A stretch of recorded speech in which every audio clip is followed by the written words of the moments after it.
from your picture, the dude I had to mute. I don't know, but you didn't ask no questions, and you were talking about things that you don't have a full understanding of. Because for you to try to stand up for Christianity, your God, your Jesus, and all of that mess, y'all came up with that crap. And you cannot point out one good thing that the pink people that came out of Mount Haran has done positive for this planet.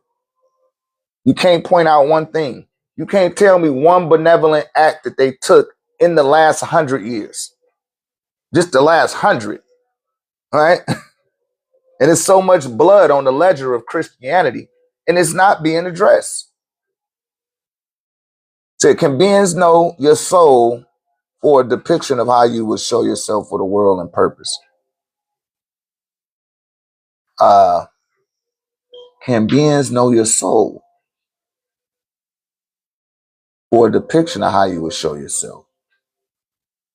I don't know what you're trying to ask there, but you don't have a soul. You are soul. You have a body. So I hope this is answering your question, because it's kind of confused how you asked that. But you have a body. You don't have a soul.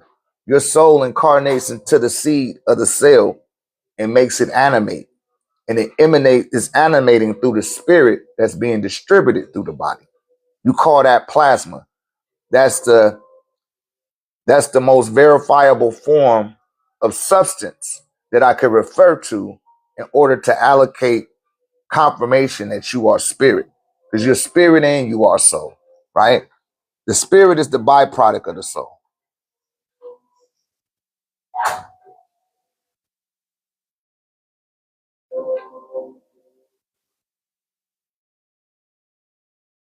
I don't know what you mean, Karima.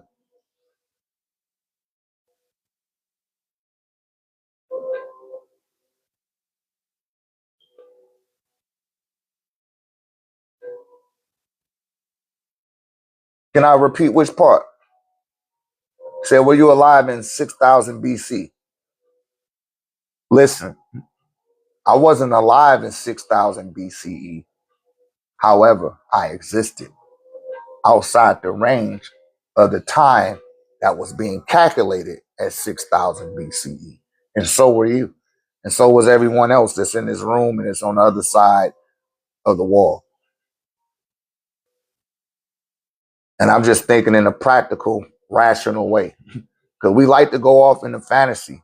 We like to go beyond the thresholds of where we're actively existing from.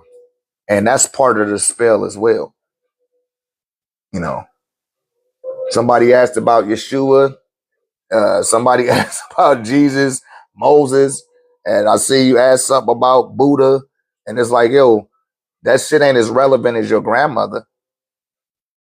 Right? And all she did for your mother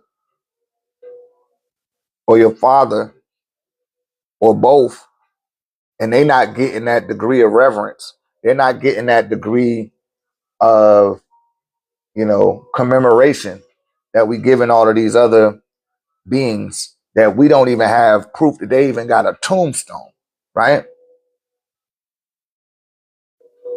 So people who get dialysis, they are taking their spirits. They're taking in their... No, I didn't say that. That's an assumption. People that get dialysis, it's a good chance that you've been consuming too much sugar all your life, right?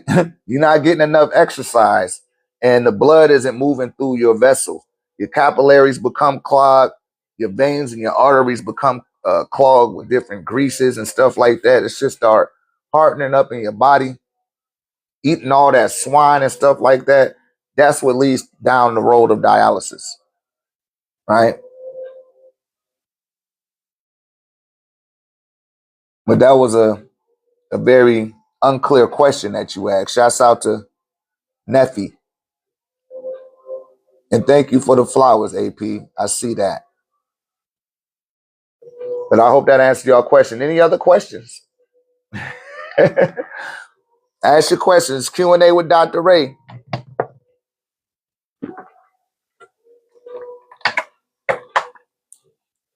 He said dialysis take your plasma. Oh, okay. That's why I be telling y'all, don't be ad-libbing, because I don't know. I don't like to assume what you're talking about. Yeah, they see what it is. They need that plasmatic charge. See, the plasma help charge up the blood. And that's what I was talking about. Your arteries are clogged. So the plasma or the life force isn't flowing through the body correctly because people eat too much crap. They don't drink enough water. They don't have enough electrolytes flowing through their system. So they don't need a blood transfusion. They're going to need some plasma. And when you see the person that's getting it, they got like 2 or 3 necks, right? Or 2 or 3 chins. They head 3 times the size that it really should be. They got a heavy back. And they like, I need some plasma. Right? And I'm like, damn, you ain't got no plasma? The plasma that they had in their body is encapsulated in all that grease and stuff. So I tell you guys to go put your feet in the grass. Go out there and hold your hands up and lift your head back and hail the sunlight. Because if the sunlight is making the plants grow, it's making the flowers come out the ground. Imagine what it's doing to you. Because that it also distributes plasma. You call it solar plasma, right? That's why they call them plasma TVs. Y'all see that? So you inhaling that plasma and you taking in, your body is breaking it down into a lower form of plasma. Say, I hope you're doing well. Now, we don't have to hope. We don't play hope over here, but I'm doing great in this great day and time called New Tyrek. Thank you, John. Yeah. I hope you're doing great in this great day and time. I don't hope. May you be great in this great day and time. You know. Let's eliminate expectation. Let's eliminate assumption. You know, some of the people they, in the comment section, y'all want me to respond with an assumption. I don't like to do that. You don't assume that you're gonna get paid if you're doing a job and you halfway done with the job and you be like, are you gonna pay me? You don't do that shit. You make sure that shit clear before you get started. Well, things gotta work that in that same vein when you guys come in here and ask your questions. And I'm telling you, the clearer you ask the question, the clearer I can respond. Oh, yeah, yeah. That wasn't for you, Jai. I was just using you as an example for the last person that was just, you know, and then you came in with the hope. But I had to point these things out for people. Because this is their first time seeing me. And I'm telling y'all, they want you guys to be conditioned to just stay in a fantasy-like state of mind, right? And everything that's going to feed that fantasy and feed that comfortability of staying in a sensationalized state of mind. And you don't have to. Non-ether beings operate with a gnosis. We operate from a gnosis, and we also operate with an innate intuitive inclination. You hear me? We can feel when something ain't right. And be like, yo, something not right. I'm about to get out of here. And then you get out of there and then something pop off. You're like, yo, I can feel it. Something wasn't right. It's like, you start looking at everybody's face. You know what I mean? And your discernment kick in. Say, what is the name of the organ that is removed from our brain?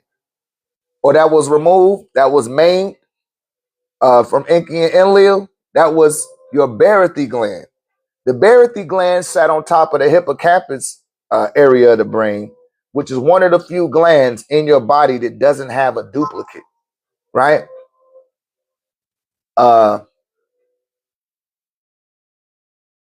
Yes, yes, that was removed. So what you were referring to is Adam and Eve and Cain and Abel, and that whole scenario or that story that they're attempting to transliterate into English, even though those beings didn't speak English, they didn't speak Hebrew, they didn't speak Aramaic either. when those events were taking place, but they were obedient to their creators, and to punish them, they were maimed, and they took that gland. That was a gland that was removed out the body, and that gave you access to your higher senses. So once that was removed, we had to depend on calling on to our creators instead of functioning at a capacity where we had an open line of communication with our creators, right?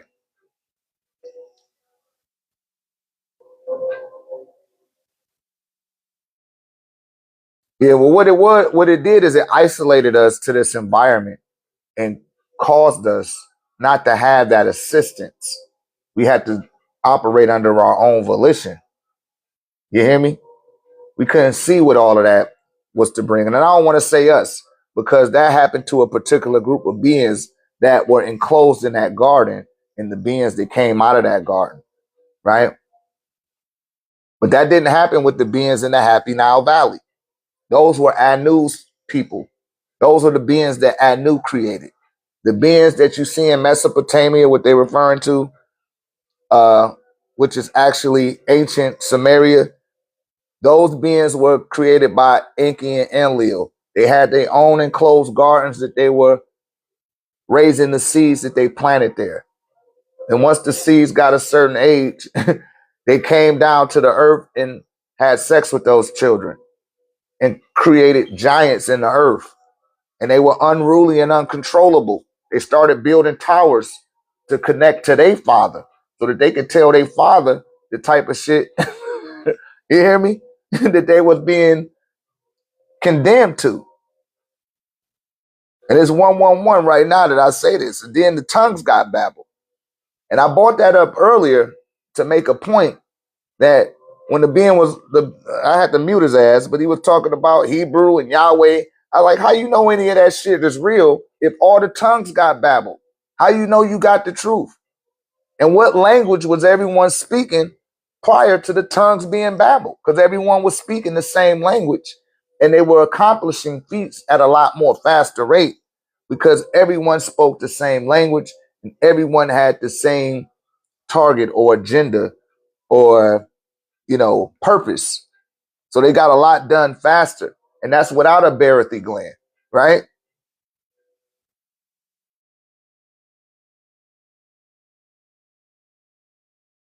So when the Yahweh, which is a title that was given to Tammuz and also appears in the so-called Jewish calendar as one of their months, they took a lot of Sumerian deities and put them inside of their calendar. But they won't show you those Sumerians got cornrows in their head. They're not going to show you no picture of Tammuz because he looked like a nigga. He looked like Mahershala Ali. And they don't want you to see that. Because then it's like, damn, he was an actual hominid. He was melanated.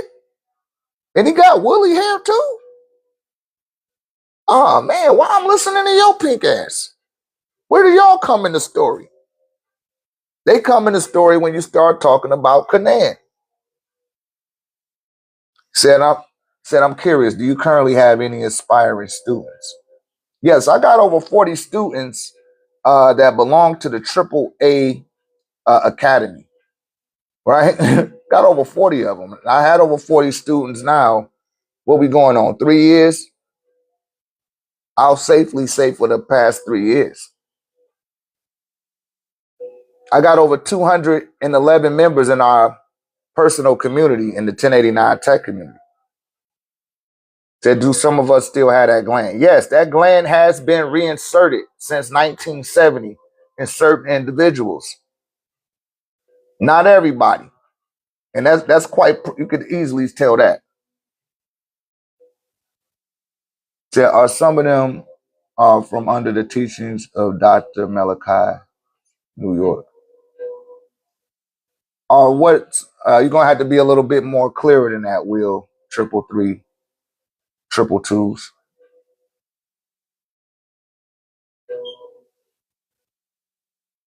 Your question I was talking about.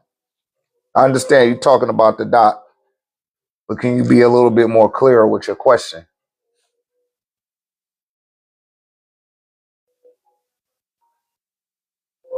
And I hope that answered the other being's question. It asked about the glands. I couldn't see it.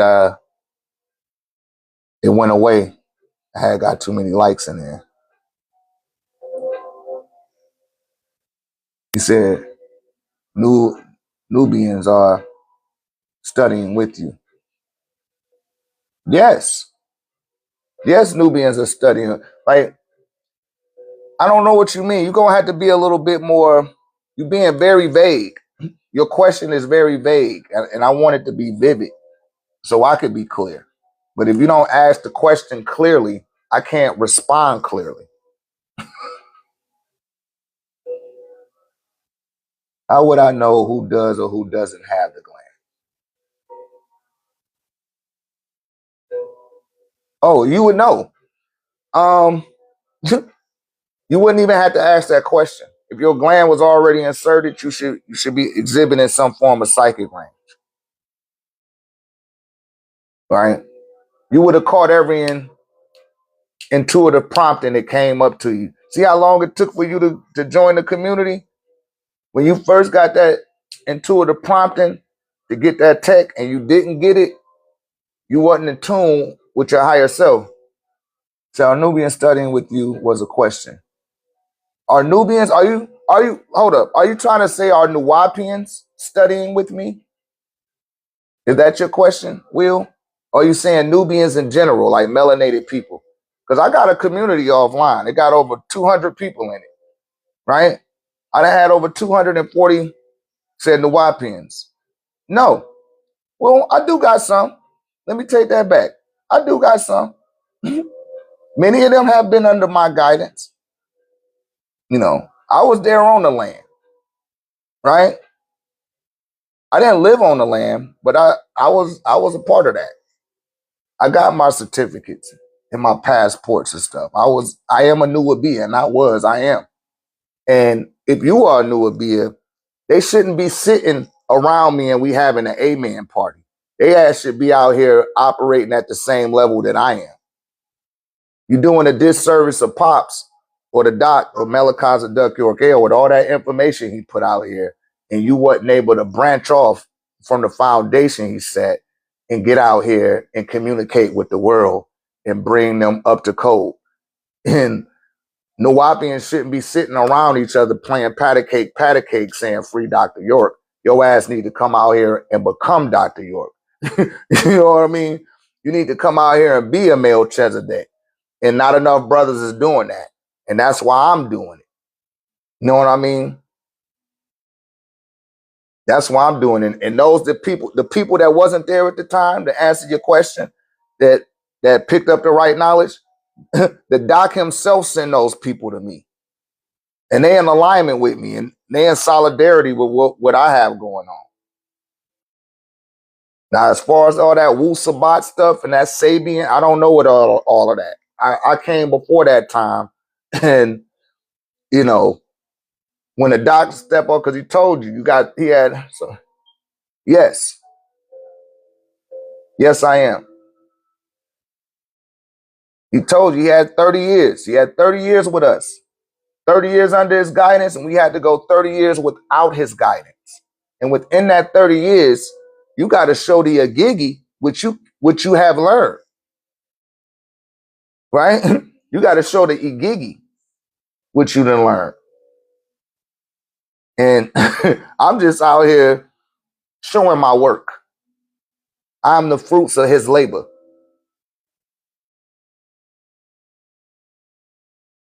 He said, are you a student of Melikazi York because of the holy tablets? No. I didn't know. When I first got in contact with right knowledge and knowing about Dr. York and all that, I had no clue what meditation was. I had no clue what a chakra was. I had no clue what my aura was. I didn't know none of that. I knew how to work a triple beam and run a trap, but I didn't know none of this other stuff. You hear me? Thank you, Ray. And I hold the doc up high. I'm not, regardless of the allegations that these hate motherfuckers try to put on him. I'm not a turncoat, right? I'm not a turncoat. Like I told you, I already got a fucking community off of here, and everybody stand in solidarity with me about Baba. And primarily because they see my walk. They see how I walk.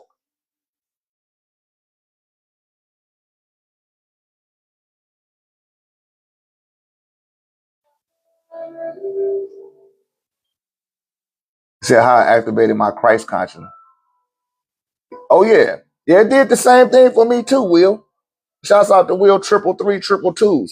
I was telling the little Christian zealot that was in here earlier.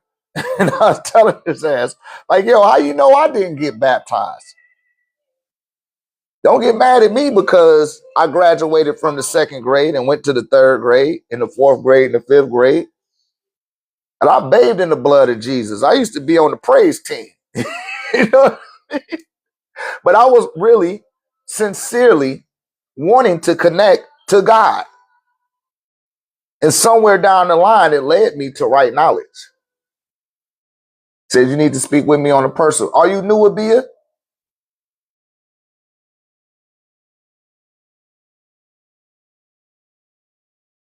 Yes, of course I recognize myself. You're exactly right about that, Jai. But see, I had to be brought up to that level.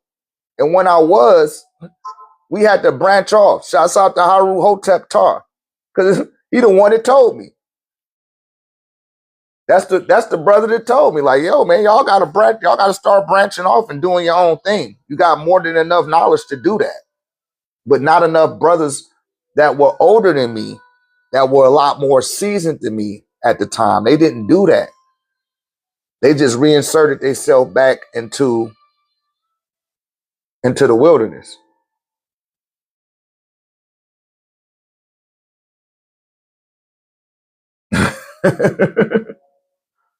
He said, walking through them halls of a mentee. You know, when you go through the halls of, say, how can you speak with me? You could book a consultation. Book a consultation, beloved. It's $75 for the hour, but I'm long-winded, so we'll talk more than an hour, right? And I got to do that out of the respect for my students, because like I told y'all, I got about 40 students, right, under my guys. We got an ancestral network. It's not a game. Like the people that's coming out to the workshop, I'm excited for you guys because now you about to be integrated in, and you will see how these intuitive inclinations start to accelerate in your reality, right? On a whole nother level. He said the guys are calling you. Yeah, man. Hey, man.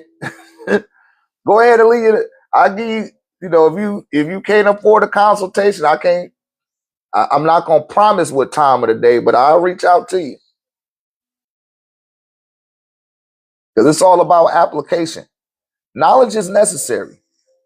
Knowledge is very necessary. However, it in itself is not a sufficient condition.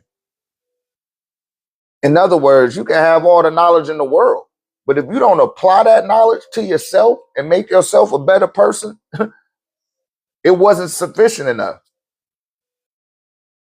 Said, can you put me in the stream? No, I don't bring people up here. I don't do that.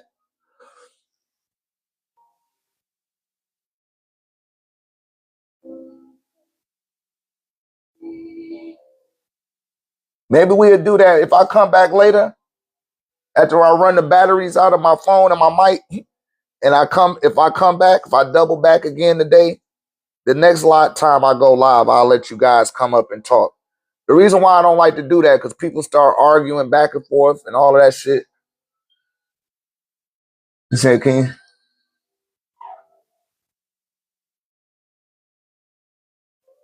Saying that in your house in the car.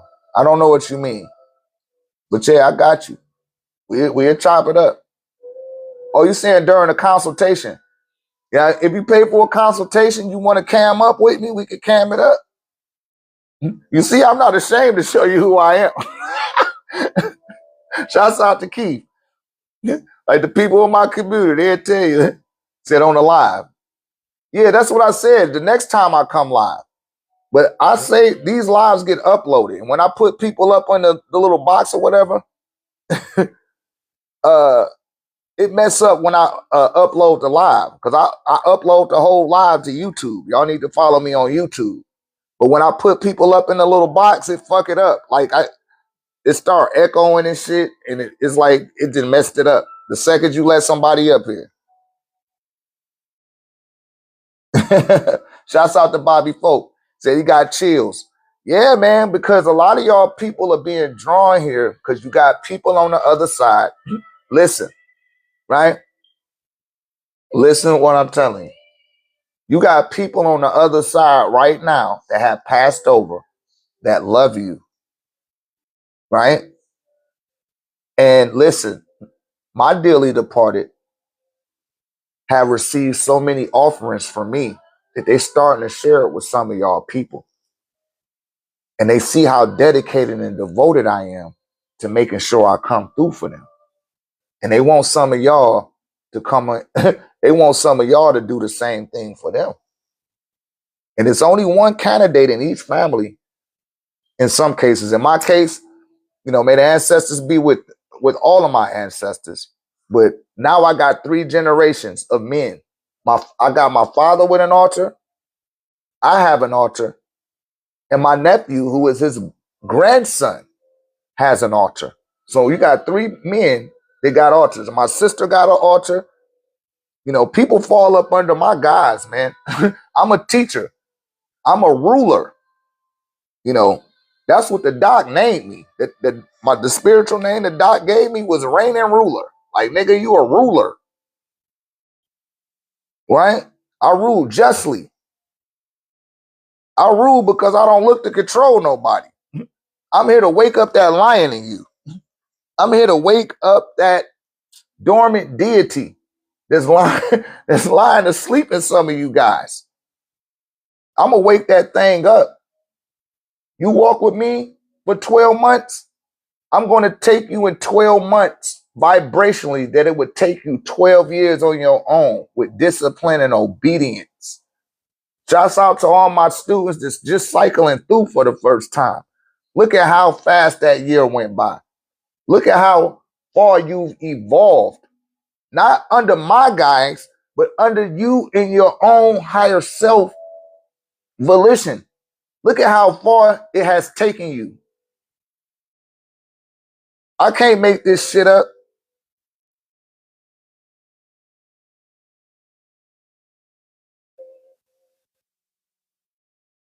Right? But that's what be bringing y'all in here. That's why y'all be feeling them chills. Because they sharing them steak plates with some of y'all people.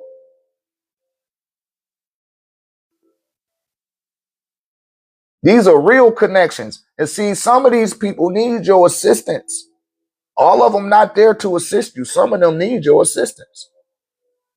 They're in pocket dimensions that's keeping them closed off from receiving the offerings that you ain't even gave to them. And when you show up for them, it's like, man, consistently, perpetually, then you start being watched from beings outside the range of the observational field. And they start assisting them on your behalf for you if they see that you dedicated and devoted. Right? He said, you think? Then you might just need some adjustments. That's all it is, loved one. I love you too, beloved. Eternally.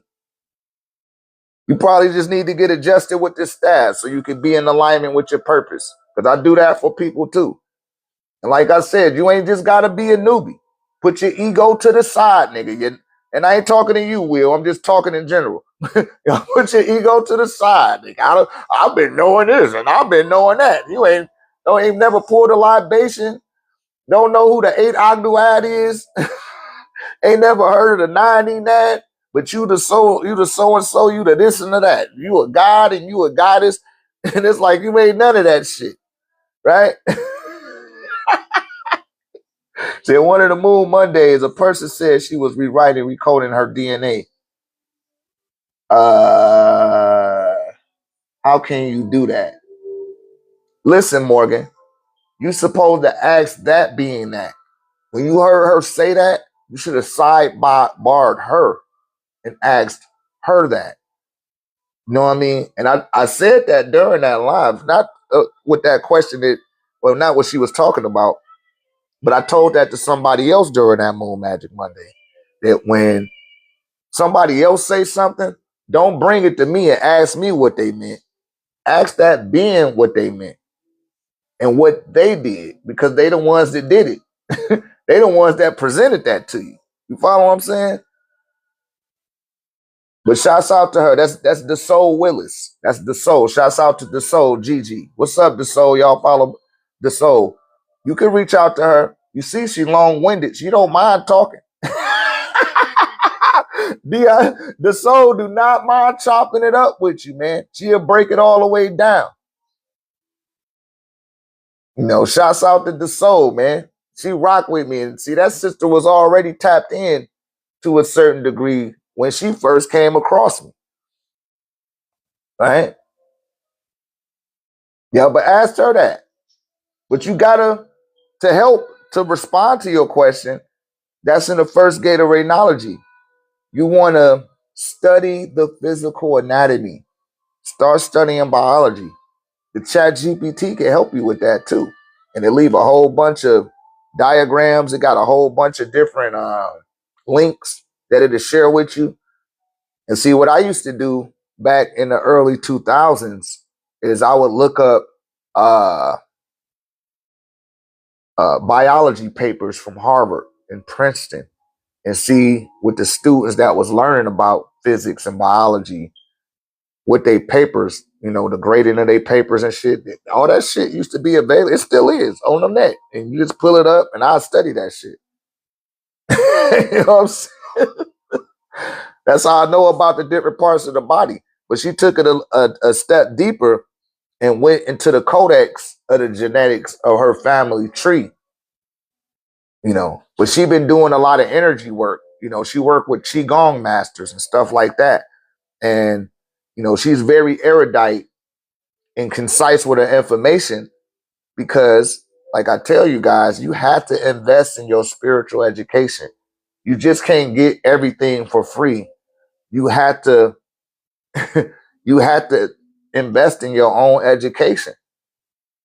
I've spent over 75 grand to this point, you know, to the point to when I began teaching, right? I was already at 75 grand. And I waited 13, 14 years before I started teaching.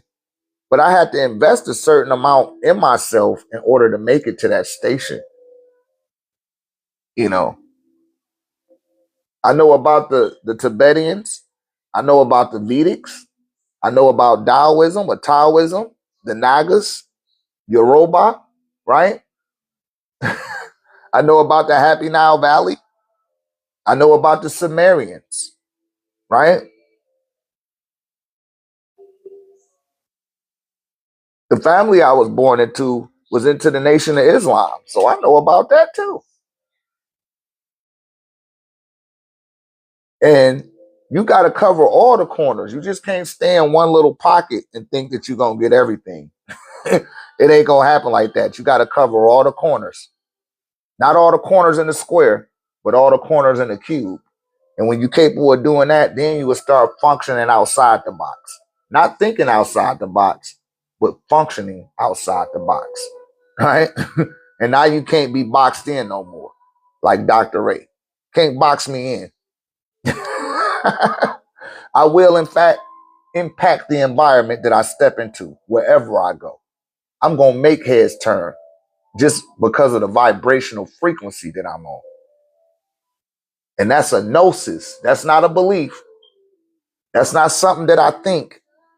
That's something that I know within the core of my being as I am aware of who I am to the core of who I am. Right? And how do you get there? I can hear somebody saying that. You have to come to the realization that you are not the body and you are not the mind. These are primarily utilities that you're utilizing in order to interface in this reality. That's all it is. You follow? Just like when you transition out your body indefinitely, right? Because you do that every night. You transition out your body every night. But your memories do not decay and you don't decay. Only thing that decays is your body. And that's because you're no longer in it and you no longer return back to it. So the body begins to decompose. You follow? And what I'm going to do at this next event is we're going to remove the rose-colored lens that people have about what is referred to as death. Because you don't die, right? You don't die. You can't die. You're an eternal being. You don't even originate in this universe. You're from the spiritual universe. And I keep telling you guys that time and time again, every time I come on live, at some point, I'm going to get to a point in the live where I tell you guys that you didn't come from this universe. You incarnated into this universe so that you could develop a form. You was already connected to everything. You wanted to see what existence was like, not being connected to everything. So you had to transfer to a whole nother universe in order for that to be possible and for you to be capable of functioning at what you was thinking, at the level that you was thinking about. So you had to drop in density. Then all of you could not transfigurate over into this dimension. It can't hold you. You a boundless being. So it only took a subatomic particle of the essence of who you are to incarnate here. And that's what's making that little sperm cell move all around and find that egg. You hear me? And the woman's body already know it. It pulls you to it. Because you already connected to your mother etherically when you connected to your father etherically. And they connected to each other etherically. Right? Which they call spiritual energy exchange. Sex. Right? When that happened, it was the presence of your essence that brought those parents together. And that circumstance or situation occurred because it received the ashe from the custodial overlords of the bloodlines of your mother and father. They had to be in agreement first before your mother and father came together. And that's a whole nother deeper conversation that we're going to save for the workshop. Because I got some real bad what's the name. And if you would like to know more, go to my story. I put up 12 facts that we will be going over in the AAA workshop. For those that can't come, that's okay.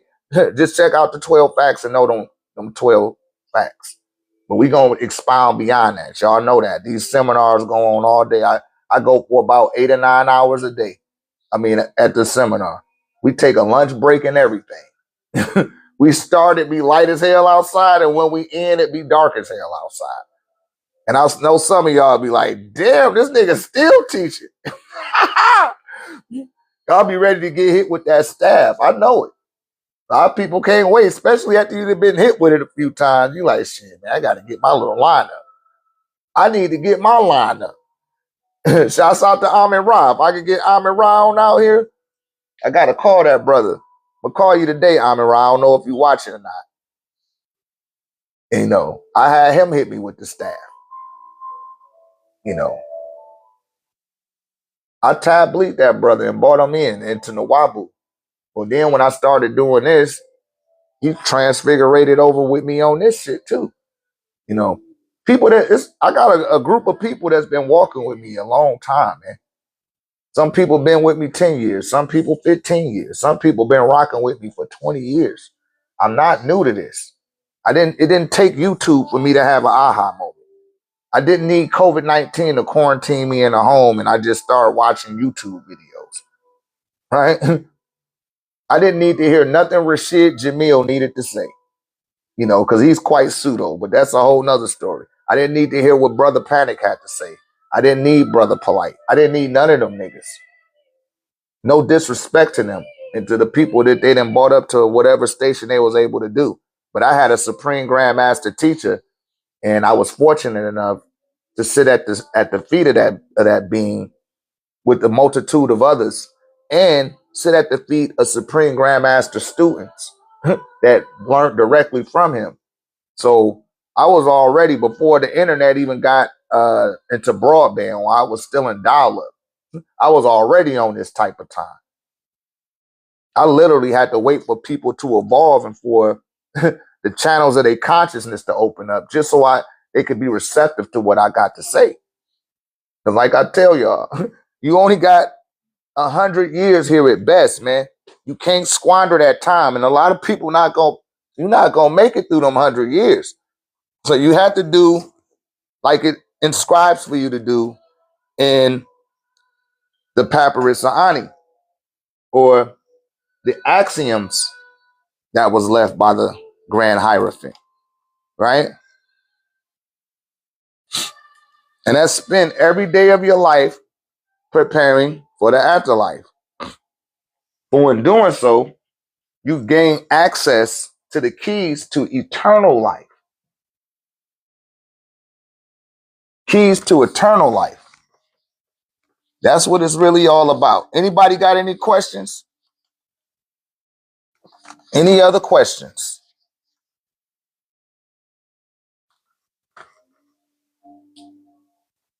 All right. You spend 12 years in grammar school, the grimoires of hell. That's what grammar school means. The grimoire of hell. Spend 12 years of your life there. You spend 24 years of your life in the bathroom. That's 36 years of your life. You spend 15 years being entertained. 15 years of your life can be condensed into entertainment. And it's a spectrum of different genres within the genre of entertainment. Football, basketball, cheerleading, soap operas, movies, etc. Plays, right? Church in some cases. Then you spend 15 years working.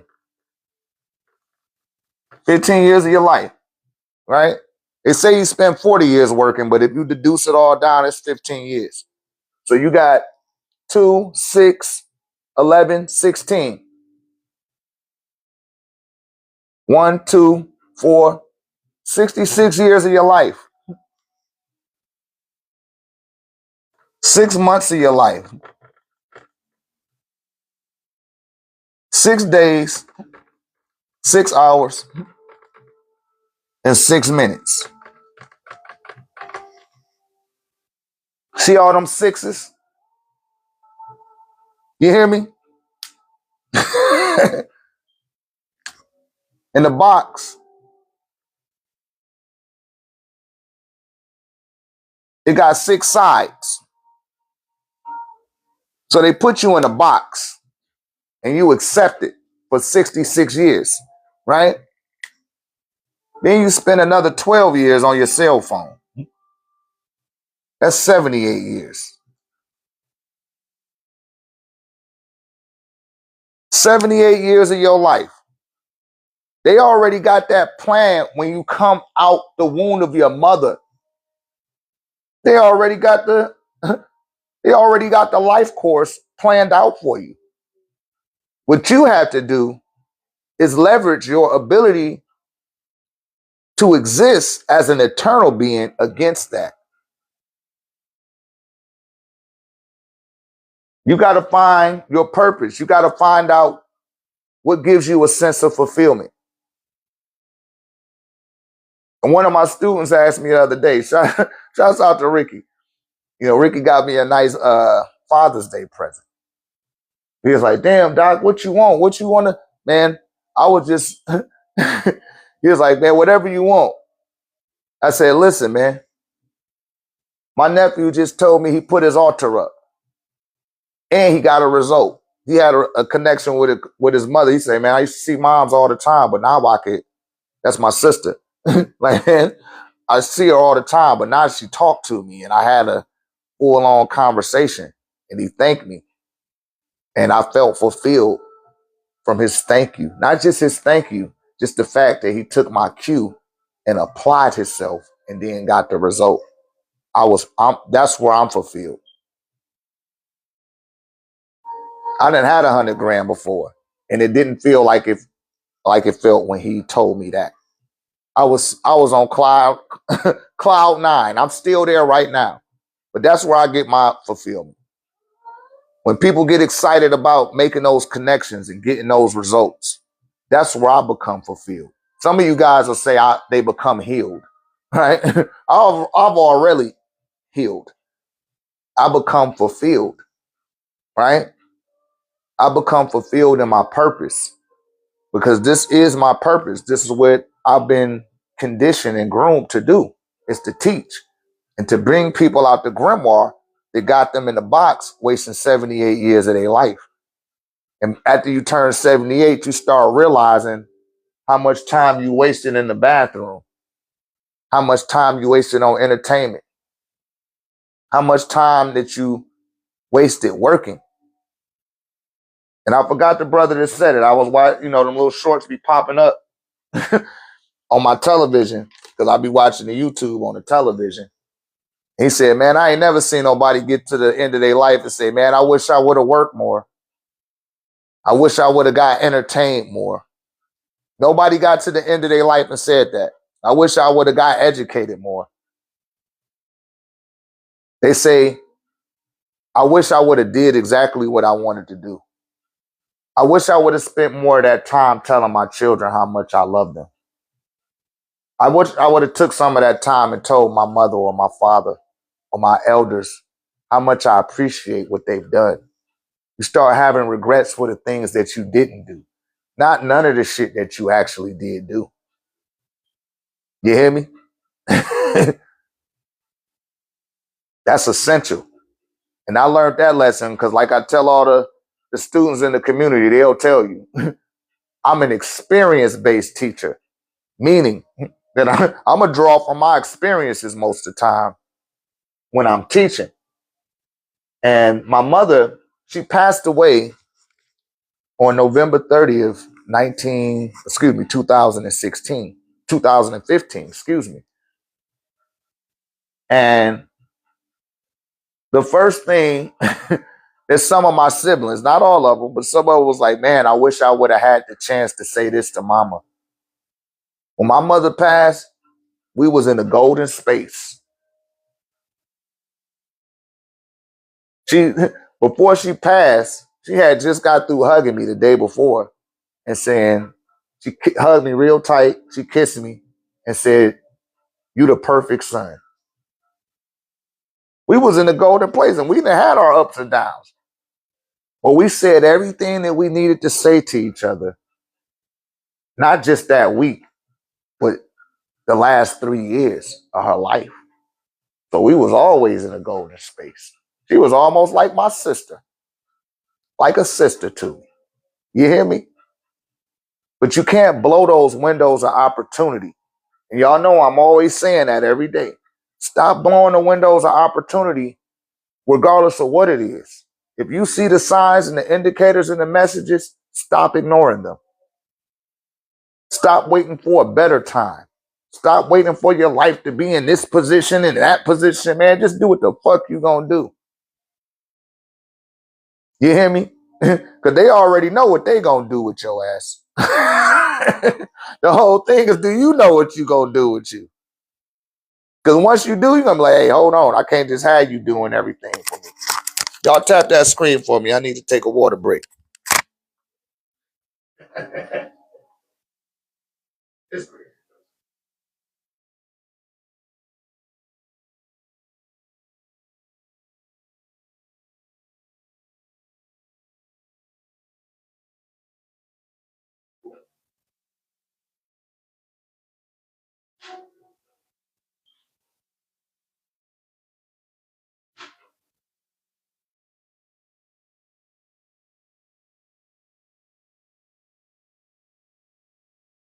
You know, sometimes I'll be sitting in silence when I'm all alone, and I think about when my children were little and how I used to hug them and kiss them on their head and tickle them. I didn't squander those times, that opportunity with them. I deposited enough love into them that they know what love is. Because my mother did that for me. You hear me? Now they got a masculine version of it, but they know I love them beyond a shadow of a doubt. You know what I mean? My daughter hugged me the other day for Father's Day. That shit almost made me cry. Just the hug, and the sincerity of it, energy transfer, just in the hug. I was fulfilled. And she got me a card. I ain't even need a card or none of that shit. That was more than enough. You hear me? See, where we fall short is we allowing the beast man to tell us what fulfills us. You hear me? Now you need to wash your ass. But outside of that, he tell you that you need to have these things in order to have a sense of fulfillment. No, you need to have those things because you don't know who you are. If you did, you wouldn't be invading everybody's country. You know what I'm saying? He don't know who he is. He got a poor sense of fulfillment, and he projects that off on you. And on top of that, he's attempting to make you feel insecure about who you are. But I'm fulfilled. You know what I'm saying? I look forward to being around my community when we get the chance to be around each other. So much, so much, so I put delusional plans. Well, some will perceive as delusional, but I'll take it to a delusional degree to be amongst the collective of our humble community,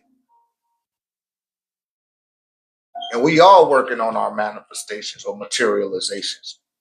Every Monday we do Moon Magic Mondays, right?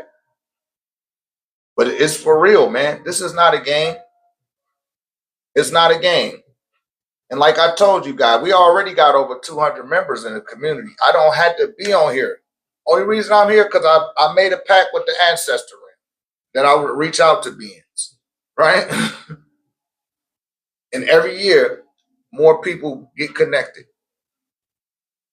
Every year, freeing up some of your people from purgatory or the stages of limbo that they're trapped in within their own consciousness. You hear me? Some beings been waiting to go back through the halls of a mentee and don't even know what the halls of a mentee is. They don't even know it. They didn't spend that time where they were alive tapping into none of that. You hear me? They missed that. Grand Rising. I assumed Rafour. That means Grand Rising too. But these are things that need to be addressed. Not the current event. You're seeing what happened on the news. Shouts out to my people in Venezuela. And shouts out to my man Cosmic Ray of the Ray Collective. Cosmic Ray broke it down. He was like, look, Venezuela was built on soft land. Every major city in Venezuela is sitting on soft land right off the beach. It doesn't have a hard foundation up under. So when that earthquake happened, all those people lost their life because they were staying right on top of this shit. Yeah, that's Venezuela. They said over 10,000. And that's what they was able to find. 7.2 earthquake. But they stayed right there, you know, that whole little fault line, right? The whole ley line, if you will. They call it a fault line, but it's really a ley line under that. And you putting all that concrete and pressure on these soft pieces of land. Not to mention the integration of the heart machine, because I'm not going to just blame it all on heart, right? But you got these cities just sitting on these fault lines that take in a tremor and will destroy everything that you built there. And I've talked about this before, when the news speaks about natural disasters. That's not a natural disaster. That's a natural occurrence. And you just so happen to build a city on top of an area where these natural occurrences are taking place. That's all that means. It's analogous to the people that stay in the areas of Florida where they're getting hit by hurricanes. And they say, oh my God, the hurricane destroyed my home. Well, damn, you know the hurricane gonna come to that area. Why would you build a home there? They told me that they had things in place, man. Nobody can overcome nature. Yeah, same thing with New Orleans, right? I'm not living nowhere. People, Tornado Alley, across the Midwest and subdivisions destroyed. Oh, my home. Y'all know the damn tornado been coming there every damn year. Why would you move there? And then why you gonna blame it on nature that you moved there? You need to be blaming it on the realtor to gas your ass up to buy that shit. Because that's premeditated murder in my assessment. That's premeditated murder. If you entice someone to move into an area where natural occurrences that are life-threatening occur, that should be the first thing that you let people know.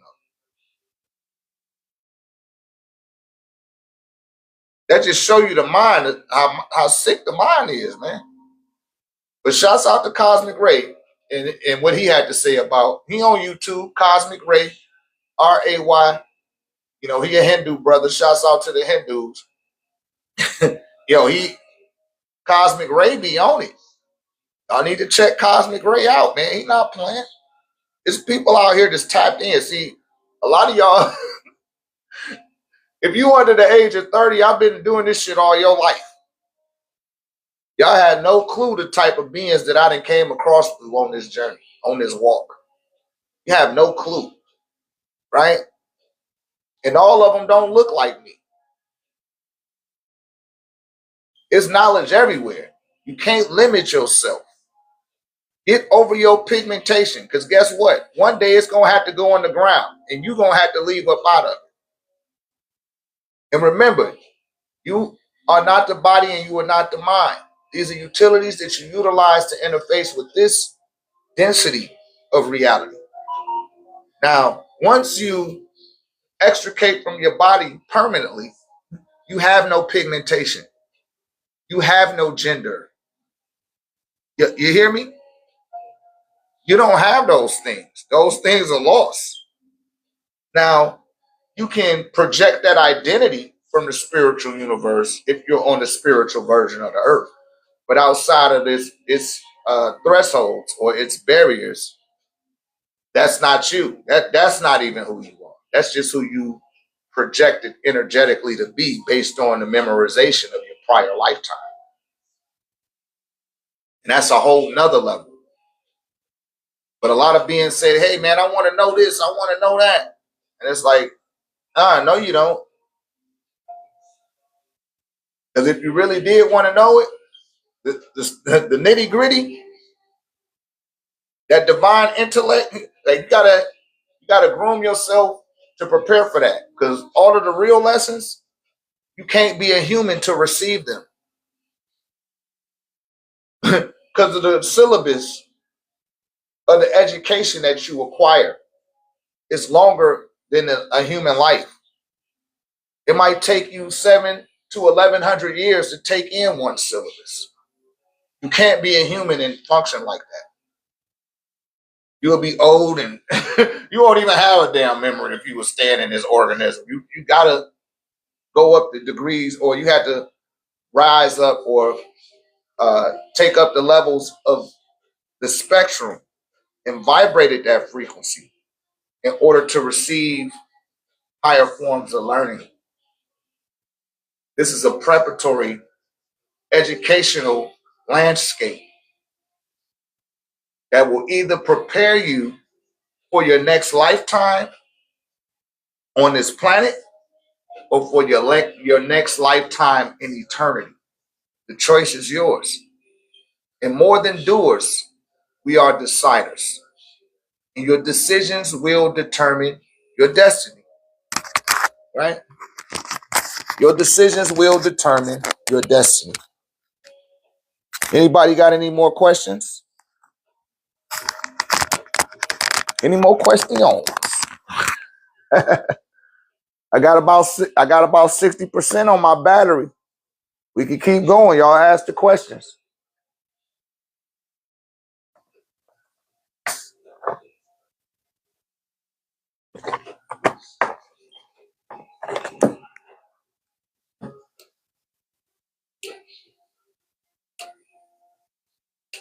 I'm listening to the Kubera mantra. No rap. Not saying I don't like listening to hip hop, but I ain't got to listen to that all the time. I'm on a different frequency, right? Yesterday was Friday, Maha Sri Lakshmi. He said, is New Orleans some type of spiritual portal? No, but there are plenty of portals in New Orleans, meaning that there are a lot of people that have altars in New Orleans. And altars are portals, right? And many of people in New Orleans have been developing sorcery generationally and perfecting it through the years. So there's a high degree of spiritual inclination in New Orleans. And that's why the murder rate is so high. It's a dangerous place to live because it's a lot of spirits out there that have access to this dimension through some of these portals, and they require blood, right? So that's what's going on there, you know.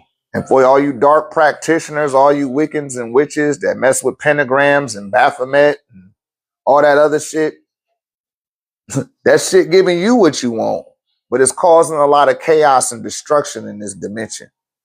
And you shouldn't have been building an altar for that shit. You should have been building one for your grandmother or your grandfather or your parents if they preceded you in death, and connecting with their spirit and calling on your Orishas, right? Or calling on the Netaru or the Vedics or the Nagas, right? Or any other celestial ranking forces of this planet that assist humanity. You need to learn them, right?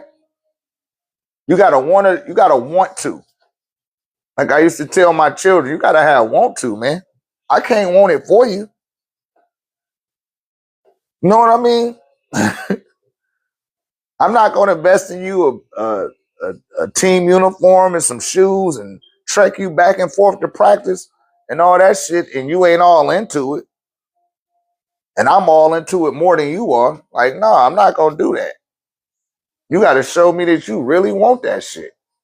Well, that's how it is with the beings that give you access to certain transmissions across different layers within the omniversal grid.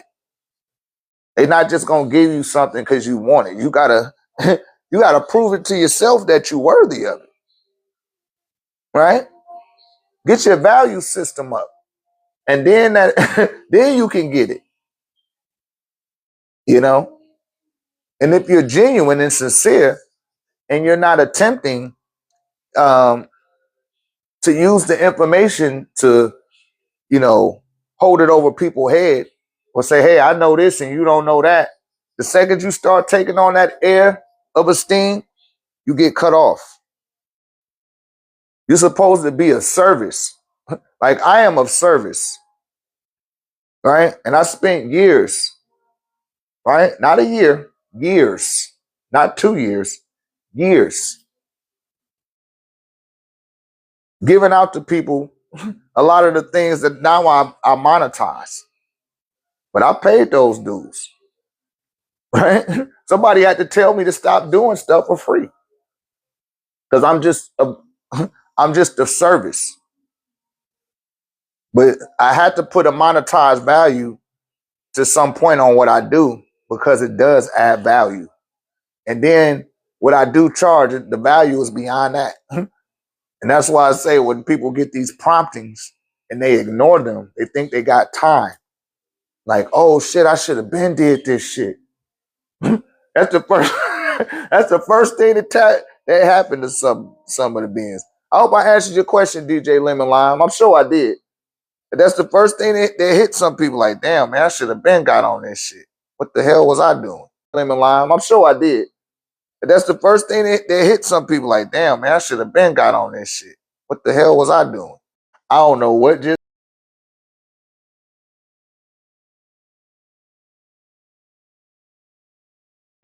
Okay, am I back?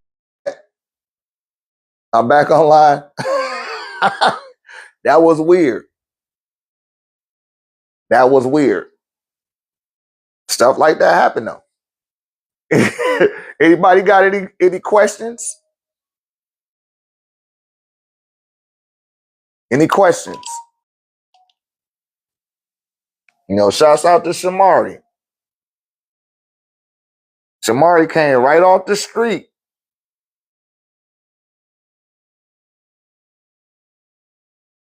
Ibby, I just seen you called me, man. Shouts out to Shamari. Shamari came right off the street, man. And just took off from there.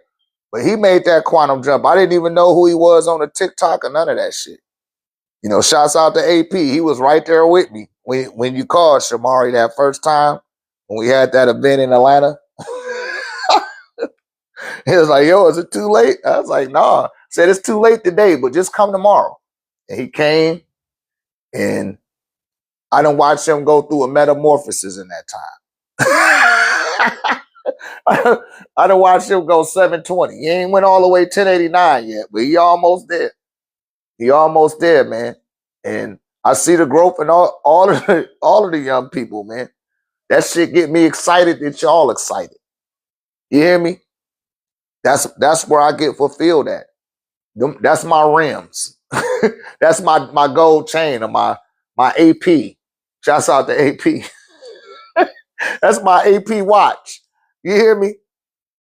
Seeing other people gain a sense of fulfillment, you know, to activate their enlightenment and their sense of empowerment, to see them become empowered from their application. That's where I get my fulfillment out of. Right? It is what it is. And no other feeling can compare it to it. So you can't pay me to stop teaching. I'm going to say that again. You can't pay me to stop teaching. You can't get me interested in something other than what I'm doing. You can't pay me to stop teaching. You can't get me interested in something other than what I'm doing right now. Nothing is going to negate me from doing that. I'm going to stand 10 toes down a treetop tall. And I don't have no choice at this point. Not that I want one, but because of the results that came out of me making the decision to do what I'm doing, that happen for others. And the gratitude and the appreciation that comes up out of that from these people, man. You know what I mean? It's heartfelt, man. It's heartfelt. It's nothing but love, which is a fifth dimensional energy. Right? So it just ain't no turning back for me. Not that I would want to turn back, but I'm here for my people. I'm here for everybody. But if you're a melanated person and you're like, let me go see what this dude say. Let me go see what that dude. You all over the damn place. And you saying, oh man, Doc, the shit you doing, that shit don't really work. Yeah, because your ass all over the place. You trying to listen to this motherfucker, that motherfucker, these And you saying, oh man, Doc, the shit you doing, that shit don't really work. Yeah, because your ass all over the place. You trying to listen to this motherfucker, that motherfucker, these, and tell me what you're saying and tell me what you're doing. And I don't even care to know. You hear me? But be careful with that.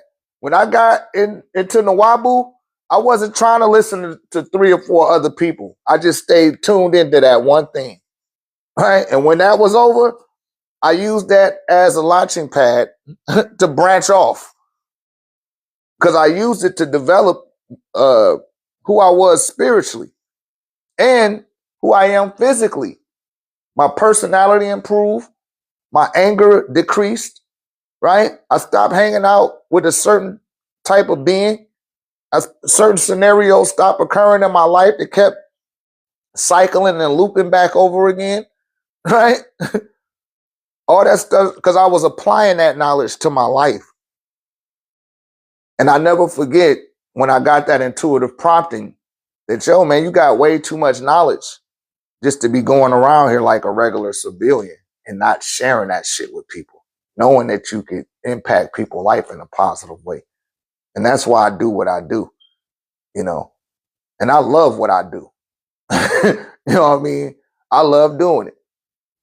I was telling y'all the other day when I had my my trucking business. I pull up in a little truck stop. I'll be talking to somebody on the phone. They'd be going through the truck, and the person with the forklift, he'd come on my truck, and he'd be hearing my conversation. And this is every stop. They like, yo, man, yo, that was deep what you was talking about, man. Can I ask you a question? And then that's it. I have a crowd around me. Everywhere I go, I have a crowd around me. Especially if they're interested in what I'm saying. I'm going to draw a crowd. And here come the supervisor. Hey, what the fuck going on over here? Hey, man, what the hell? You supposed to been out of here. The hell you still doing here? You distracted my workers. They got work to do, man. They don't work for themselves. They work for me. That's what one of the dudes told me. He was like, yo, man, I know you done dropped the load off and all that shit, man, but you gotta move that truck, bro. You can move the truck and keep talking to these niggas. No, you can't even keep talking because these niggas got work to do. But that's just how I am, y'all. That shit is in me. It's in me. It ain't on me. It's in me. She said she energy. Yes, ma'am, it is. I'm like, yo, I can't help it. I'm gonna break it down. I go to the Sprouts or the Whole Food, and the person to see me sitting there and like filling up my basket with all different type of herbs, they be like, excuse me, sir, do you know what this is? I'm like, I don't work here. They like, I know you don't work here, but I just see you grabbing so much stuff, you ain't even thinking about it. Can you tell me what this does? And then I'll start breaking it down to like, yeah, I know what this do. Boop, boop, boop, boop, boop. And somebody would be ear hustling. They be like, hey, do you know what this do? Hey, I've been taking this. And all of a sudden, I got a crowd of people around me. These are the signs and indicators that I used to receive along the course of my journey that was telling me like, yo, man, you just need to focus on teaching. I was too busy attempting to focus on too many different things other than teaching. And I wasn't paying attention to my calling, right? But of course, eventually I came around and stopped being stubborn and aligned myself with my purpose. And I just got to be honest with you guys. I never felt as liberated as I feel now, right? I never felt this degree of relief on my consciousness than I ever felt. And it feels good. I'm appreciative. I'm grateful. You know, I prostrate at my altar and I let my ancestors know that. I let the sun know that. I let the source of all creation know that. And I'm grateful enough to have a sense of awareness enough to be grateful for that. Right? And instead of telling y'all about it, which I just told you about it now, I do my best to just walk that shit out instead of saying it. I could show you better than I could tell you. Right? Could show you better than I could tell you. And I didn't had a lot of magical shit that just been popping off of me this week. very magical and mystical, man. And the crescendo of it all was my nephew putting up his altar for his mother, right? I was so happy. I was happy to the point of tears. For him. Not for me, for him. Because I'm here to be of service. I was so happy and shit. Like, damn, man. It just felt so good. I need for nothing. The water hot when I wash my ass. Right? The incense and the Palo Santo burn, I'm good. You hear me? Yeah, and he good. Salute to my nephew, man. I'm gonna hit you up. We got something else coming up too, you guys. The Lionsgate portal, that'll be August the 8th. August the 8th, I will be posting that later today in the event section of my website. You guys already been to the Lionsgate portal prior, you don't have to pay for a readmission of coming to the Lionsgate portal. But if you haven't, then yeah, you do have to pay an entry fee. But only a one-time entry fee. Every year, you could, if you've already been in it, you could just show up, just pull on up. Especially once you join our community, you'll be plugged right on in. And I leave everybody still in the room from the last Lionsgate portal.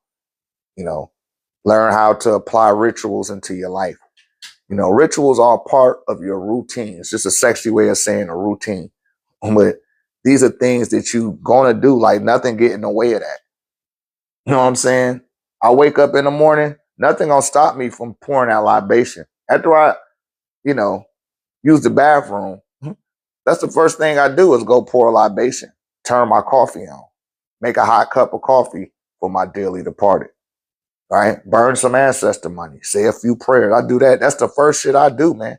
Before I check in with the phone or turn on the TV, that shit got to get done on a consistent basis. Like that shit is a daily thing for me.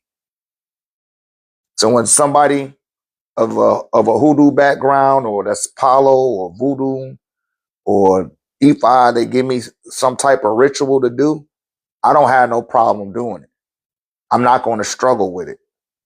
I'm not going to not get a result from it, right? Because I'm already hardwired into waking up and sticking to my routines and my practices. And that's how it works. And that's the degree I bring people up to. Y'all missed the series of spiritual application. That was the first series of Rainology 101 that we pretty much covered in the beginnings of our community.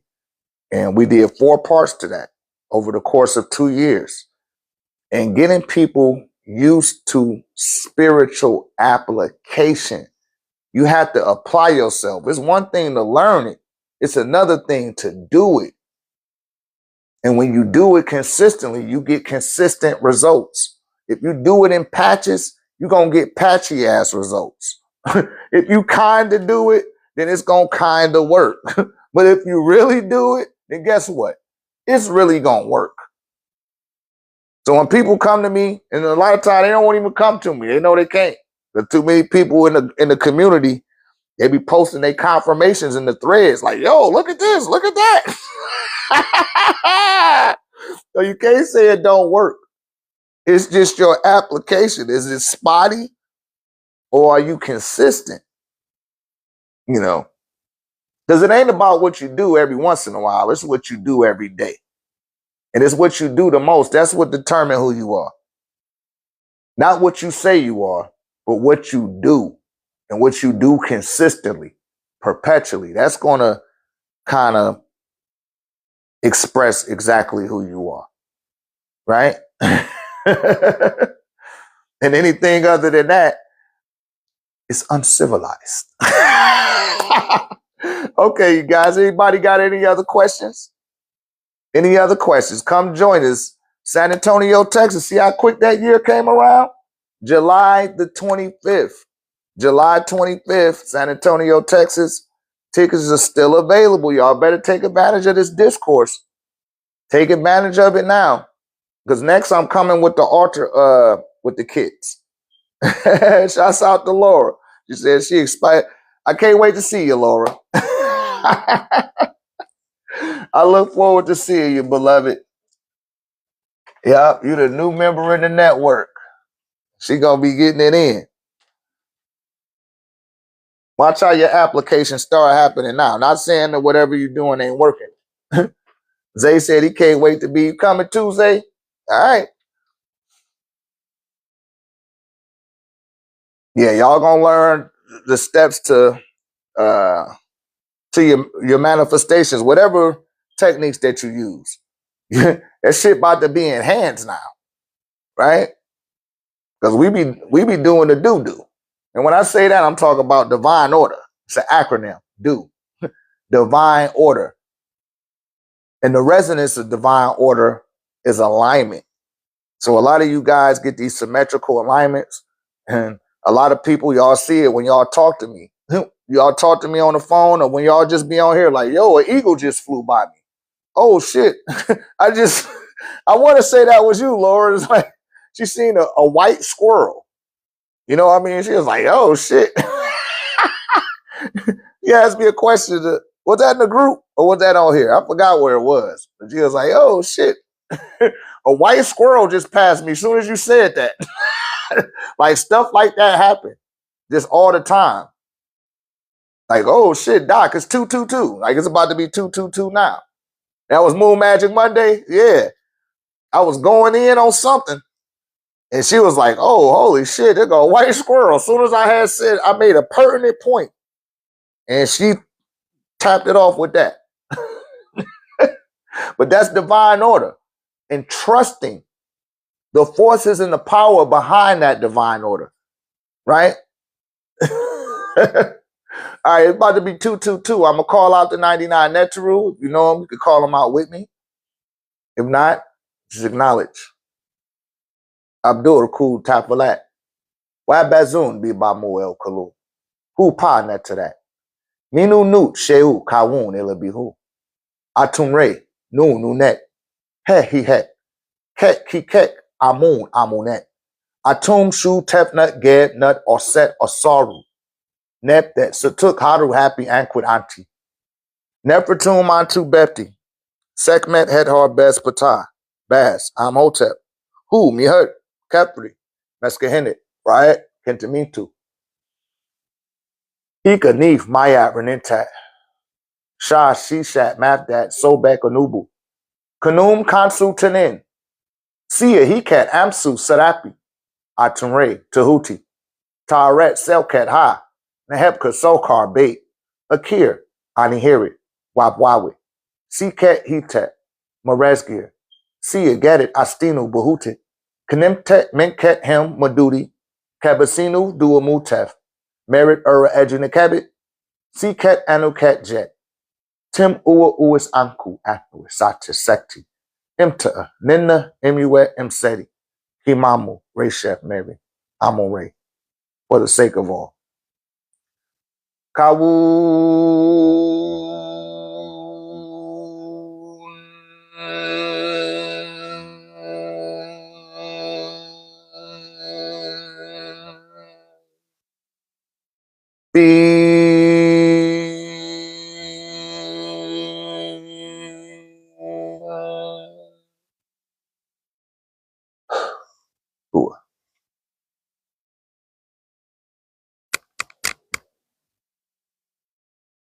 Assalamu alaikum.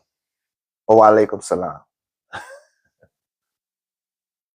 Yeah, so those synchronicities, those alignments, all these things are being driven by divine order. And the divine order is being relayed to your higher self, which takes station in the 13th chakra, above the sky chakra of your body, right? And from there, your higher self, the lowest it's going to come down is right here in the psychic center. This is the ground. It's not going to come into the throat. It's not going to come into your heart, right? It don't even really come here. It just projects things through the ninth chakra into the eighth chakra, which is in the pineal gland, and then the eighth chakra, which is in the brow chakra or the pituitary gland, right? And that's where you get your intuitive promptings. A lot of you guys don't listen to that intuitive prompting that you're getting, right? And that's why you might be missing the marker. You might be a week behind or an hour behind. Some cases a month behind. In other cases, a year behind. And you're like, man, I feel like I'm so behind. That's because you didn't pick up on the prompting that may have came to you a year ago that would have negated you from even having a sense of being behind, right? But we got to listen to our first mind, right? Not our second mind. Our second mind gets us to second guessing. Then we start doubting, which is third guessing. Right? Then we start being uncertain, which is fourth guessing. Now you operating with fear. That's fifth guessing. Right? And now you feel incompetent. Now you're not guessing. This is what you affirming. Start affirming that shit. The incompetency. How do you find your purpose? Do you just pay attention to the Sims? No, you can. First, you need to know yourself. Remember that, lemon lime. Know thyself. Once you know yourself, then you will know your purpose, because you will start paying attention to the things that you do on purpose, with purpose, and you will do them purposefully, right? That's your purpose. So I just teach, man, I could be at the cash register at the Circle K and I'm going to start teaching it. If the dude asks me the right question, and hey, it's on. It's on like Donkey Kong. I'm at the school. This happened one time with, I was picking up my daughter. My daughter was in high school at that time. And she got sick or something. I was going to pick her up from school. Went to get her. And somebody else was coming there to get their child. And they liked how I smelled. They was like, man, you smell real good. I was like, thank you. And they asked me a question. And I was like, yeah, that's Egyptian sandalwood. They're like, Egyptian sandalwood? I never heard of that. Are you from Egypt? I said, no, I'm not, but I am an Egyptian, for what you might understand. Like, really? What does that supposed to mean? It is, the lady behind the desk was all in. And the other little student that was in there, they was all in too. They started asking me a question. They asked me another question. Now we got Q&A with Dr. Ray going on. I'm just there to go pick up my daughter, right? So it's your intentions. Your intentions and knowing who you are, knowing your behavior, knowing how you function, that's going to unveil your purpose to you. And you're going to know your purpose. And your purpose is not something that somebody else telling you. It's something that you know innately. Not that you believe, you're going to know, right? You're going to have a gnosis. Shouts out to the Gnostics, right? Gnosis, innate, which is led to intuitive or intuition, which is a part of the first mind. You hear me? It's to the first mind.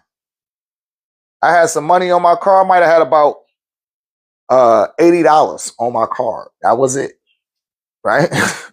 And the gas was kind of high for Texas. It was high for Texas. Let me just put it like that. I want to say it was like $3.39 a gallon, right? I'm like, God damn, my daughter didn't fill up the car.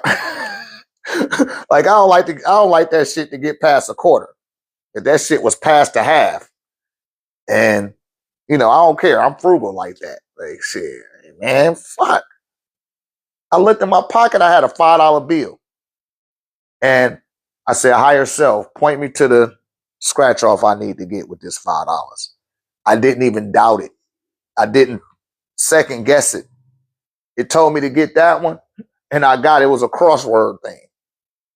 And I didn't try to just sit there and scratch and see. Man, I scratched the bottom of that shit off. Boom, $65. It's like, hey, you want another one? I said, should I get another one? They said, yeah, get that one. Just the ticket cost $20, right? Say, hey, give me that ticket right there. Took the ticket. It was $85.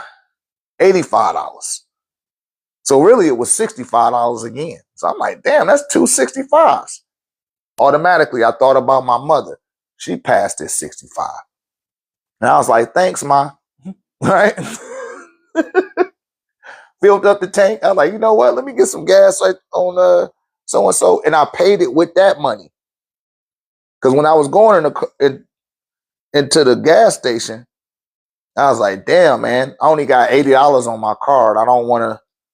Now I'm going to have to fill the tank up. Right?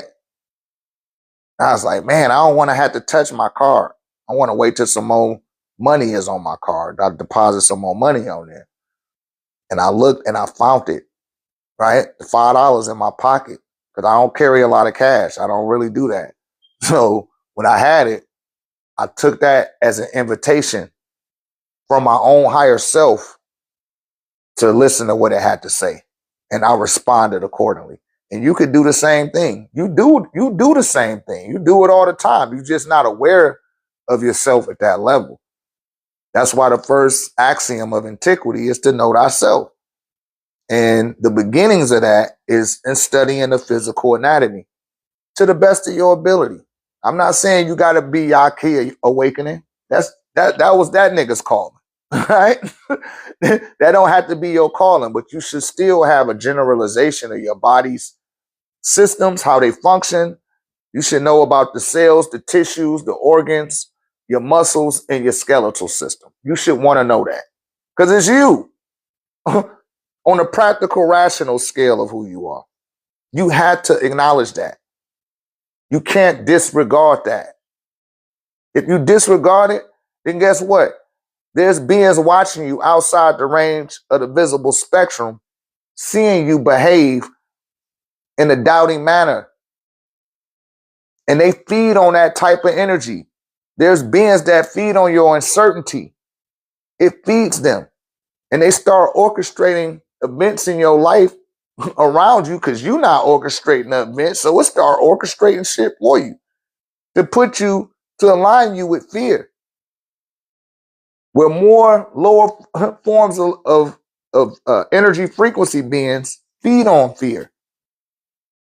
Look out through the summer. They got all these damn scary movies coming out. Like, yo, goddamn, it's the summertime. We need to be scared in the summer. Valentine's Day, for what it's worth. I know it's a whole bunch of mumbo jumbo, but guess what? Here come a scary movie. March come around, it's the Leprechaun. April come around, it's another scary movie. I'm like, damn, I thought this is the resurrection of Jesus time. Oh, it's the zombies resurrected. Like, damn. Mother's Day come. Oh, mother, the killer. You know what I mean? Father's Day, the killer. Like, why everything got to be so fear-induced, right? Same thing with your religious doctrines. Fear what have happened if you don't listen to God. Fear going to hell. Fear not going to heaven. Fear not having a relationship. Fear not being able to leave your city. Fear not being able to get the job that you want or to drive the car that, like, it's fear-based. You don't even got to put fear in there. Why don't you put love? Why don't you use love as the catalyst to get people to, they don't want to do that because that'll raise your vibration. And these beings don't need you to have a higher vibration because they can't vibrate that high. They vibrate low and they could conquer and control you if they get you to operate in fear and get you to not listen to the first mind, not listen to your intuition, not operating with what you know. They want you to operate with belief, right? Then they want you to go beyond belief, and they want you to just have faith.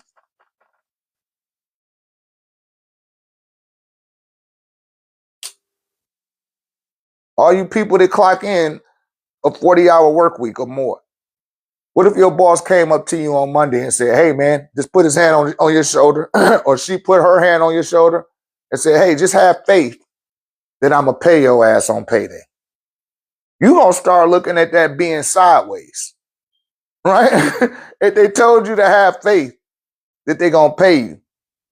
If they told you to believe it, right? You're like, okay, I'm going to believe it, but yo, why you ask me to believe that shit? I'm not going to get paid on Friday? You want to know that shit, right? Somebody tell you something, you want to know it. If you lost and you in a city you never been in before and you ask someone for directions, you don't ask them, hey, I'm looking for, Brunswick and 7th Avenue. Do you know where it's at? You're going to ask them, do they know? You're not going to ask them, hey, do you believe where, you feel me? You got to start operating with a gnosis and just make sure that you keep your attention on what you're capable of knowing. That way you don't disappoint yourself. This way you're not guessing and you're not speculating. Because that's what leads to disappointment. You're going to speculate and think that something is like this. And a lot of people play that song and dance all the time. They want you to believe. They'll come at you with a belief. It's like, nah, man, I don't want to believe that shit. I get caught up in the belief system sometimes with somebody. That's why I tell you, that's why I developed that website. Like, yo, go ahead and cash that shit out. Because people would tell me to build something for them and then they got an excuse. And it's like, damn, why did you make me believe that you wanted that shit? Oh, I did want it, but no, you didn't want it. Because if you did, just put the fucking money down. You ain't gonna just, believe me. Like, I don't do that with people. I don't want you to believe. You try to sell me something, and I act like I'm about it, then I don't buy it. I'm playing belief games with you. I'm asking you to have faith. Or you asking me to have faith. And I don't want to play that game with you. I'm going to tell you right off the cups, hey, go check your what's the name. It's there. You hear me? Check your Zelle. It's there. You go a screenshot. I already sent it. I see it when I see it. Now it'll be up to you. Right? But we need to come out of the belief systems. Belief systems leave room for that to happen. You don't want to believe. You want to know. You shouldn't even make people believe shit. You should want them to know it. Saying, how can I reach the level of knowledge you have? Hey, all right, man, you got to be patient. I've been on this journey 29 years. 29 years. I just didn't start this yesterday, brother or sister. I can't tell what you are from here. That's what it takes. You have to be willing to invest in yourself. Like I told y'all, as far as my spiritual education, I didn't invested over 75 grand towards my spiritual education. That's how I know what I know. That's how I'm able to apply what I know at the rate that I am. So you gotta be all in for yourself. You got to. Right? You're gonna have to sacrifice some of this, right? You're gonna have to cut out units of time from some of this shit and start putting that on you to develop your gnosis. Don't wait till you get to the end of your life and say, oh shit, I'm ready now. And then you just got 2 years to live and now you out of here. And you got to come back through the halls of a mentee and live again and just keep cycling. And it's beings that put stuff like that in place so that people could take this particular 78-year box, right? They put you in a box all your life, And they help keep you there through masonry. And the reason why I say that is because most of your ministers, your pastors, and your reverends, they masons. And they know that they teaching you ancient Egyptian symbolism, but they're not going to tell you that. That's the secret. And I'm not a mason. I can hear somebody like, oh, you a mason? No, I'm not. If I was, I wouldn't have said that. I'd have had to keep that secret. Right? But they need y'all to be like that in order to keep you in a box and keep you there, keep you confined. I'm here to liberate the soul. He who scribes a prescription for the purification of the soul. That's what my name means. Ani M. Seti Ray Hetep. That's my author name. He who scribes a prescription for the purification of your ray or your soul. Right? I have a prescription. It's called Raynology. And it open up the neuron terminals in your brain and allow more branches off of the axons in your brain to process the information. But that's what a lot of people be missing too. They don't got enough doorways open in their consciousness to process high levels of data.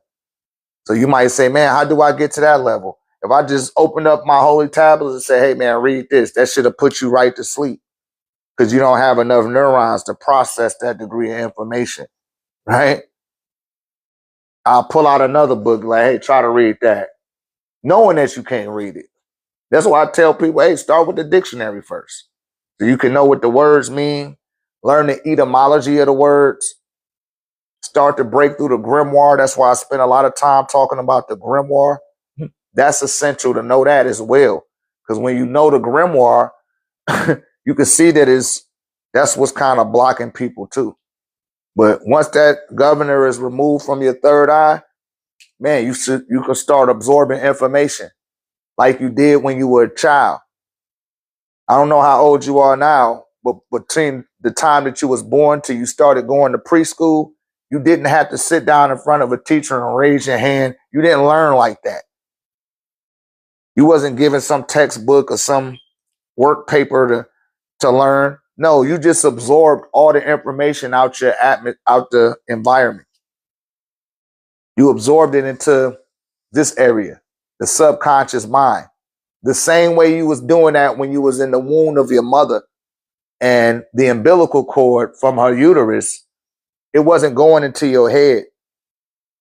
It wasn't going into your brain. It wasn't going into your heart. It was going into your gut, right? And our gut feelings are linked to our intuition. You see that? They put this right in y'all face all the time in all the movies and shows. Remember Teenage Mutant Ninja Turtles? Some of y'all old enough to remember that. All my Gen Xers out there and some of my Gen Zers. Y'all remember Teenage Mutant Ninja Turtles? Who was the overboss over Shredder? Crane. His name was Crane the Brain. And the brain wasn't in the head part. It was in the stomach. They was letting you know then that the brain is in the stomach. That's the first way that you receive information about this external reality is through your stomach. That's why you have that gut feeling, that intuitive feeling. Something don't feel right in your stomach. Like, yo, something not right. One of the things I pick up on, like, I get a feeling in my stomach, and then I start looking at the clouds and seeing, like, if it start getting gray and shit like that, like, yo, this not a good day. I'm not gonna go to that section of town. Something tell me not to go somewhere, and I don't do it. I always listen. One time I didn't listen. The sky got gray. I had a little feeling in my stomach. Something wasn't right, and somebody had busted out my little window on my Honda. That was back in the day. It busted out the window on my Honda and shit. Got in my car, ravaged all. I didn't have really nothing in there, but they ravaged all through my shit, and I I got that intuitive prompting from my stomach and from nature. You know, nature will help you too. Like I told you, existence co-conspire with you. It was letting me know, like, yo, man, don't go nowhere. I was like, damn. Let me just go over there now. I tried to second guess myself. I undermined my first mind. See that? Undermine? See how second is under first? I undermined my first mind. I said, man, let me go over here now while the children are in school. It ain't no heavy traffic. I need to go over there and get my stuff anyway. And I did. And I listened to that intuitive prompt. Hey, you better lock your door. I locked my door and everything. Boop, boop. That didn't mean nothing. I came back, the little window was broke. I was like, why my alarm didn't go off? Alarm didn't go off or nothing. The motherfucker was that slick. Really thought they had something, but it wasn't nothing in there to really take. Not like that. But they ravaged all through my shit right fast and got the fuck out. I had to get the little window fixed and shit. But it was letting me know. So don't ignore those intuitive promptings. You want to operate with a gnosis, right? You want to have an innate sense of who you are. Ray said, I've been through it several times. You know what I'm talking about, Ray. You know. Start listening to your first mind, though. And then you will start to develop the ability to have the discernment to know what's not no good for you. You know what I'm saying? Well, we're like, hey, man, let's do this. I like, I'm good. You can do it, but I don't want to do that. Oh, come on. I'm like, yo, I already said I don't want to do it. Right? And that's just that. You don't have to do everything that everybody else is doing. That's a part of knowing who you are, man. Know who you are and stand on business with that. How they be like standing on business? Stand on business with that. Like, yo, man, I'm not about to compromise who I am for you. Especially once I know who I am. Like, nah, I'm good. I don't do shit like that. It's like when I used to go out partying and clubbing and shit.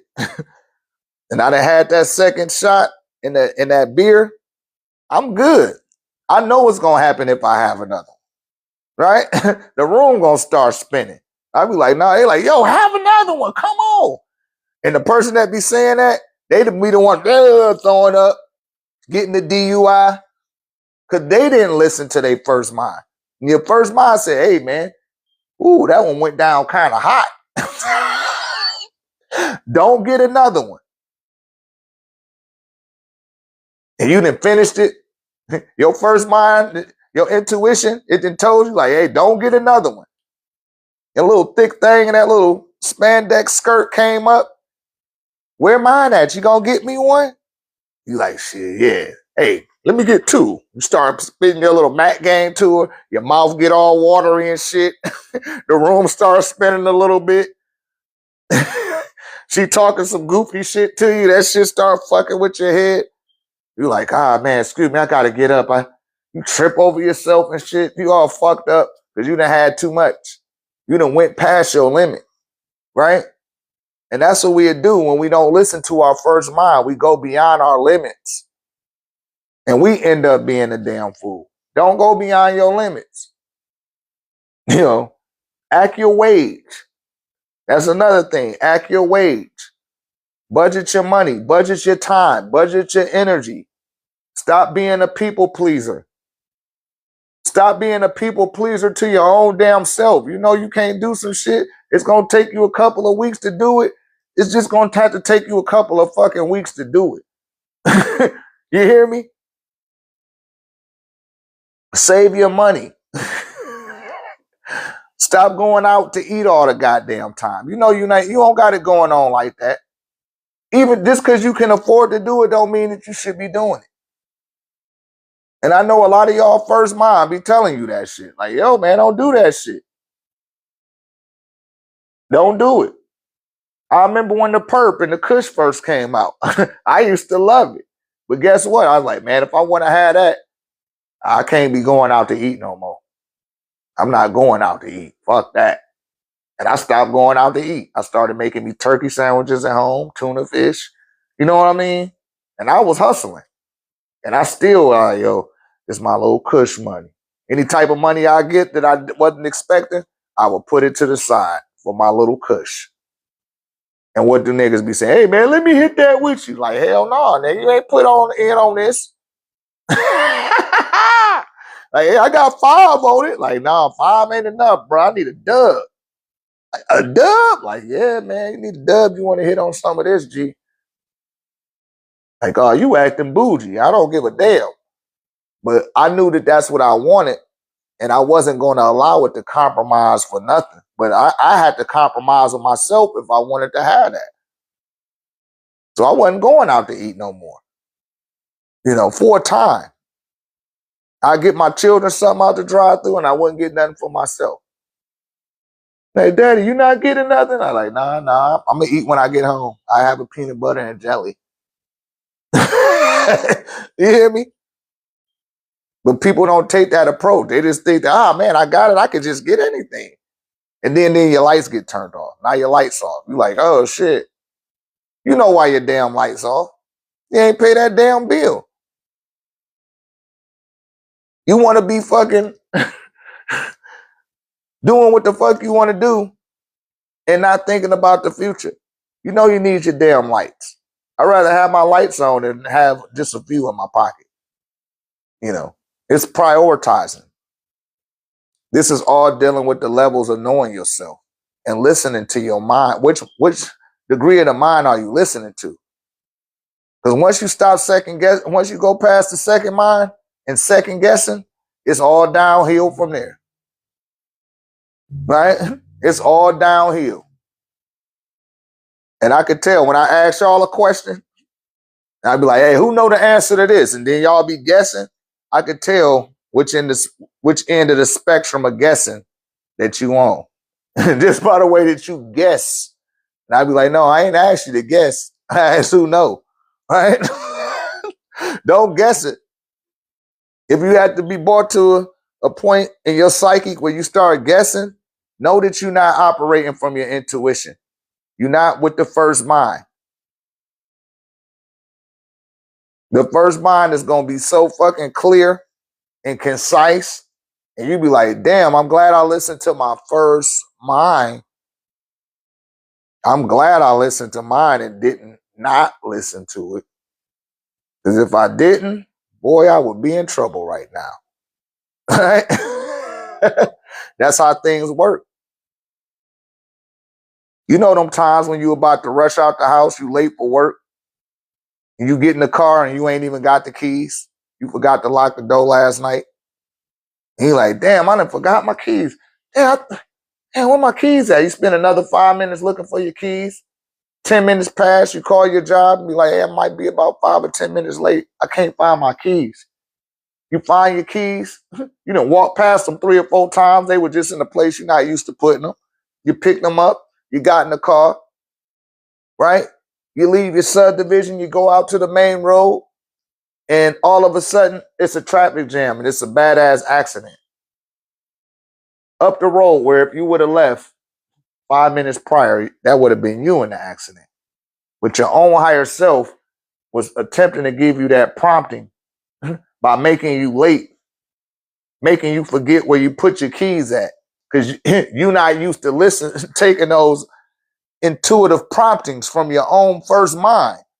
It's aware of that. Like, man, I got to trip this nigga up a little bit just so he don't get in this accident. Right? So, and it's very important how you wake up and when you wake up in the morning. When you get that prompting to wake up, do not ignore it. Don't ignore your promptings. Don't hit that snooze button. Because when you hit that snooze button, now you done put yourself on a trajectory to crash course collision with somebody. Because it's the person that you end up crashing into, they hit that snooze button too. You hit that shit twice, they hit it twice. You hit it 3 times, they hit it 3 times. And you end up, bam. You're like, damn, how did this happen? It's because you put yourself on that frequency. Your first mind told you to wake your ass up. You woke up and then the alarm went off. And then you hit that thing, like turned it off. You second guess what the first mind was telling you. Because the first mind, if you ever woke up before the alarm went off, that's your first mind telling you to get up right now. Listen to that shit. Listen to it. Don't be like, ah, shit, I don't want to get up. Get your ass up. You don't know what you missing, or you don't know what opportunity is going to be unveiled to you because you did that. Right? But then you start third guessing that shit. Oh, man.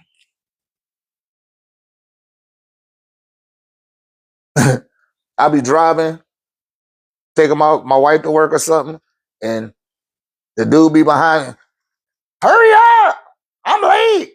Like, that's your fault you late. We not late, we early. And I'm not about to speed. Dude went around me, went speeding. Police was on a motorcycle, got his ass.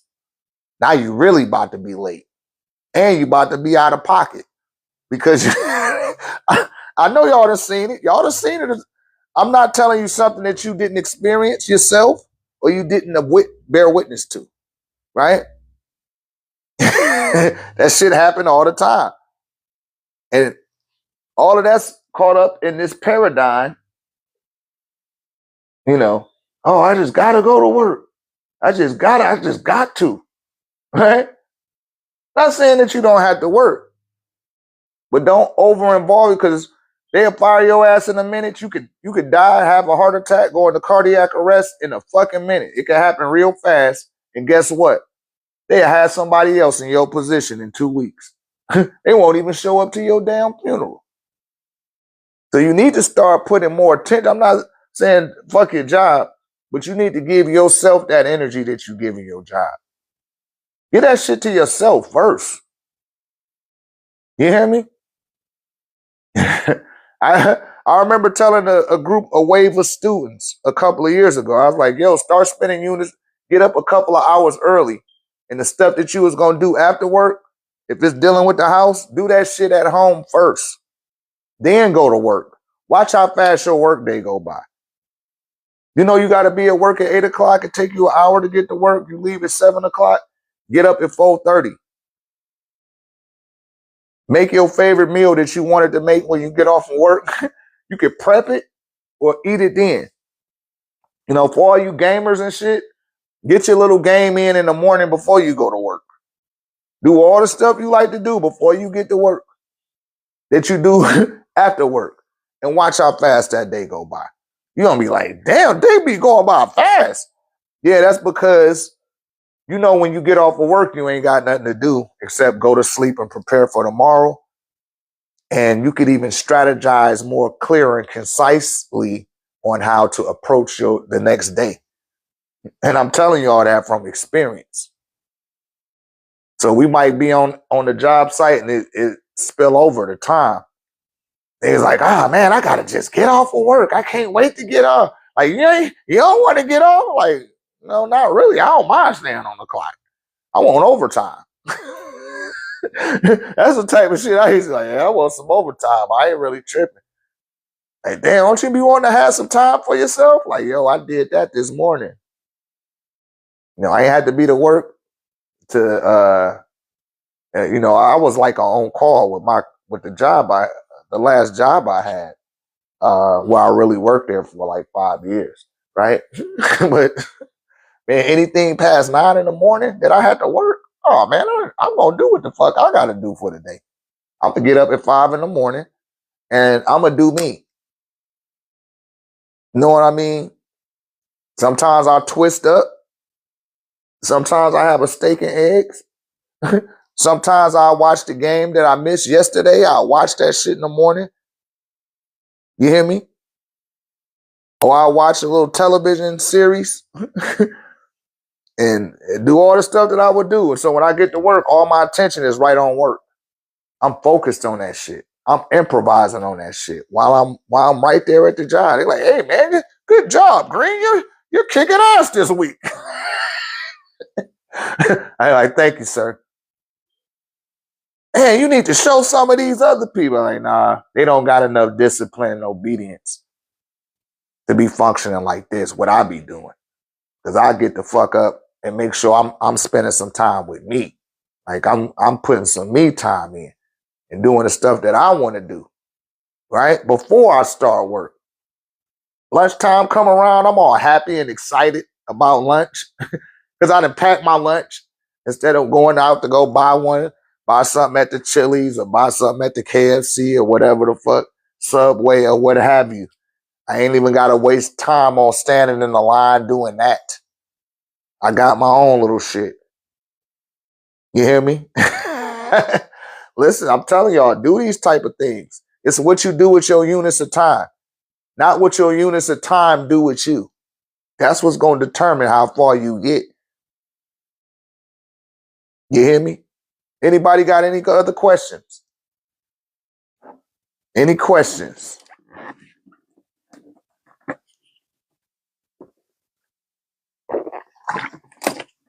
Come join us in San Antonio, July the 25th. July the 25th, we're going to do the AAA workshop.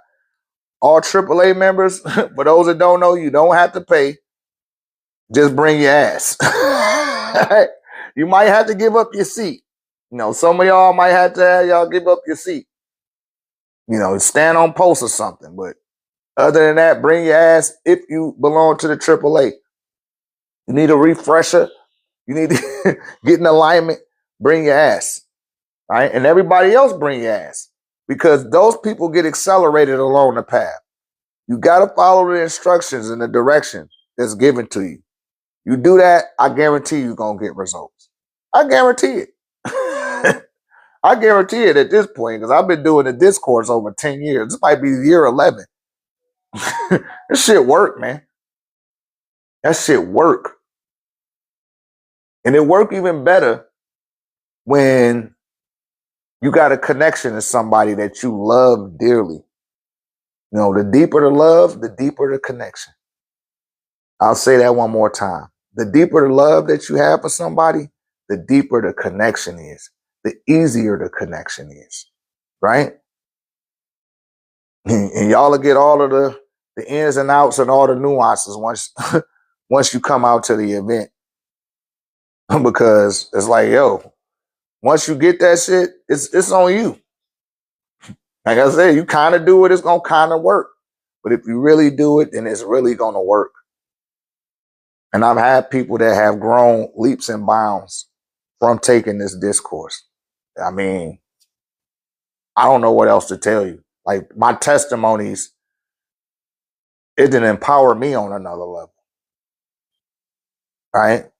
And I'm real excited. I'm still excited and enthusiastic for my nephew. He just took the discourse the other day. He tried to just set it up on his own and got a result. And I was like, yo, let me show you how to really do it. He's like, I wanted to call you and ask you. I was like, yo, man, just, you family. But now I got 3 generations of my family pouring deposits into the human afterlife. That shit made me feel good. Like, nothing can beat that feeling, man. I'm like on cloud 9 right now, you guys. I'm on cloud 9. I want to talk to y'all all day, or if the battery life permitted. That's how I'm excited I am about it. About him being excited about the results that he getting. Right? And you gonna get it too. And I'm telling y'all got people that draw y'all to here. Y'all got people that draw y'all to here. And now I've been given a sim that's showing me when they sharing the offerings that I'm giving to them. So I know when I'm depositing my ancestor money over there, I know when it's being distributed to people that's not even in my ventricle line. And it's my own dearly departed that's distributing that money to some of these beings. Right? They doing it. And these connections is like, it go beyond explanation, beyond reason, beyond the laws of physics, and beyond the laws of your understanding. And when things start to do that, those that over intellectualize things, they start missing too many damn points. And they they be trying to find an explanation for it. Some shit is beyond explanation. You're 7.5 million times smaller than the planet that you own. then your planet is 7.5 million times smaller than your sun. Your sun is 15.7 million times smaller than Orion, right? It's about 30 million times smaller than Rigel. It's about 50 million times smaller than Betelgeuse. You got a tiny ass sun that make your planet look like a speckle of dust, and your speckle of dust planet make you look like a speckle of dust. You hear me? So when people be saying that they got a message from the universe, that's some bullshit. You didn't get a message from, man, you know how expanded the universe is? To have to focus is if it had concentration, that's called anthropomorphism. When people speak like that, I got a message from the universe. Like, for real? The universe spoke to you? You mean to tell me out of 52 sextillion galaxies, it put everything on pause to give you a message? And it didn't blow you to bacon bits? Hell, if you had a 30-foot tall being on your planet and he had a message for you, and you probably blow an eardrum. Look at what happened on the planet when it shake. When it shake, rattle, and roll. Because everybody didn't feel them tremors. But them people in Venezuela, they felt them. You hear me? And it eradicated all those people in an instant. And you didn't miss a beat. You ran that red light yesterday while that shit was happening. You didn't. You feel me? If you didn't have the technology that you have, you wouldn't even knew that stuff happened. So take accountability of your seismic placement within the tapestry of your own solar system. Take that into account. And these are the things that I seek to make people aware of so that we could take a more sensible approach with the connections that we have with each other and the afterlife and our own higher spiritual self, the higher self, right? Which that's another indicator as to why you're being drawn in here. There are 3 reasons that people are drawn to this particular platform. You got somebody that you love dearly that has passed, and they see what I'm doing, or they've been shown by somebody that I'm doing stuff for, what I'm doing, or your own higher self then led you here. Because I done already made that connection with myself. I connected that bridge already, right? And you may be attempting to do that, and you're being intuitively prompted to come here, right? You're being intuitively prompted. You just got to get over your fear, right? And stop affirming incompetence. Don't be incompetent. Don't be incompetent with your affirms. Affirm with the knowing mind, which is the first mind, not a belief, right? People have faith in what they believe in. You might not believe that you're worthy enough, all the way to the point that you got faith in that shit. But you don't know that you're not worthy enough. You just believing in that shit. You're telling lies to yourself. You infirming incompetence, living in fear. I told y'all they feed on your fear. It's beings they feeding on your fear.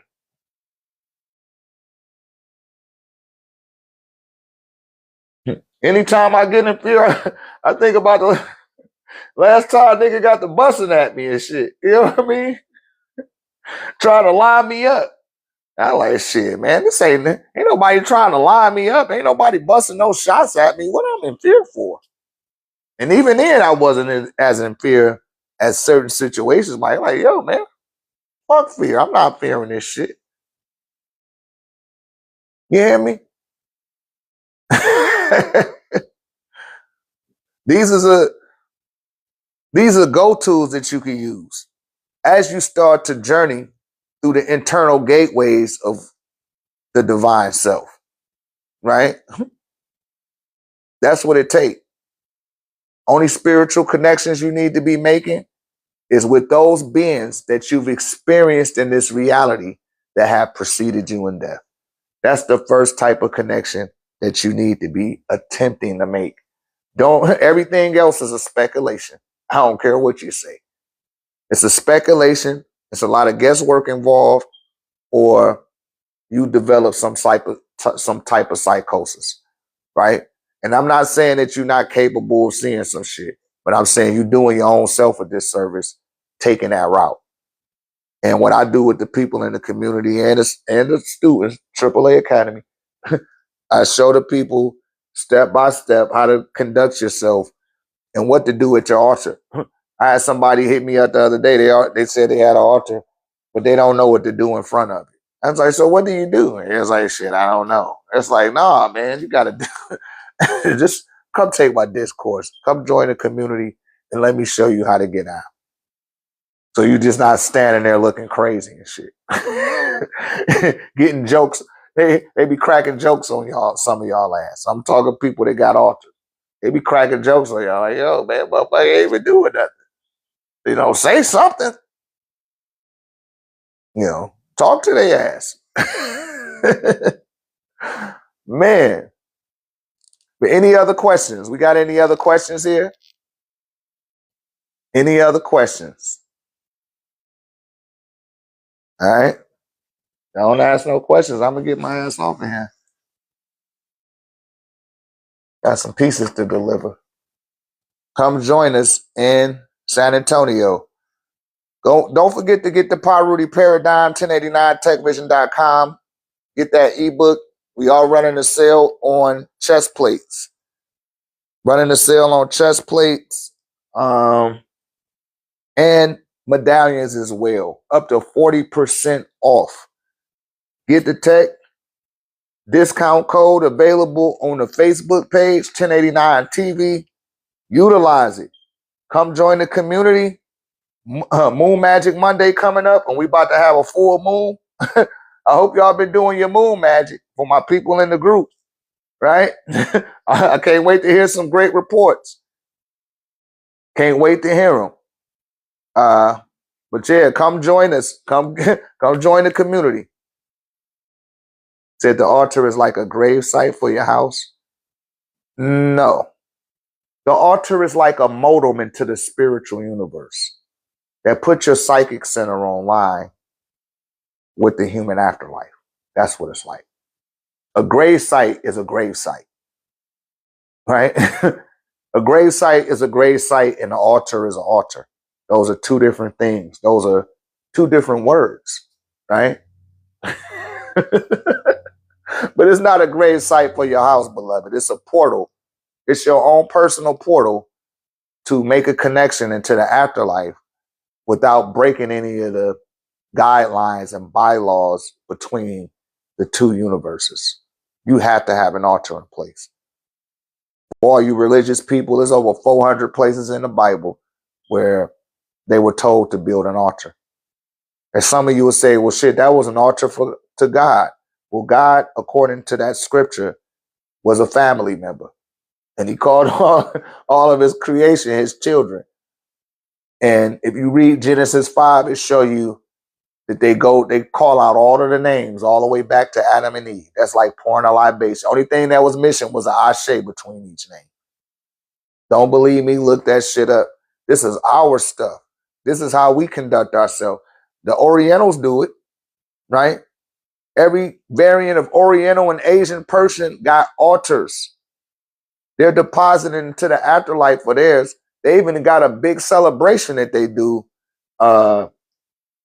in South Vietnam for the dearly departed. And they dedicate that day to all the people that died and didn't have children and didn't have nobody to venerate them.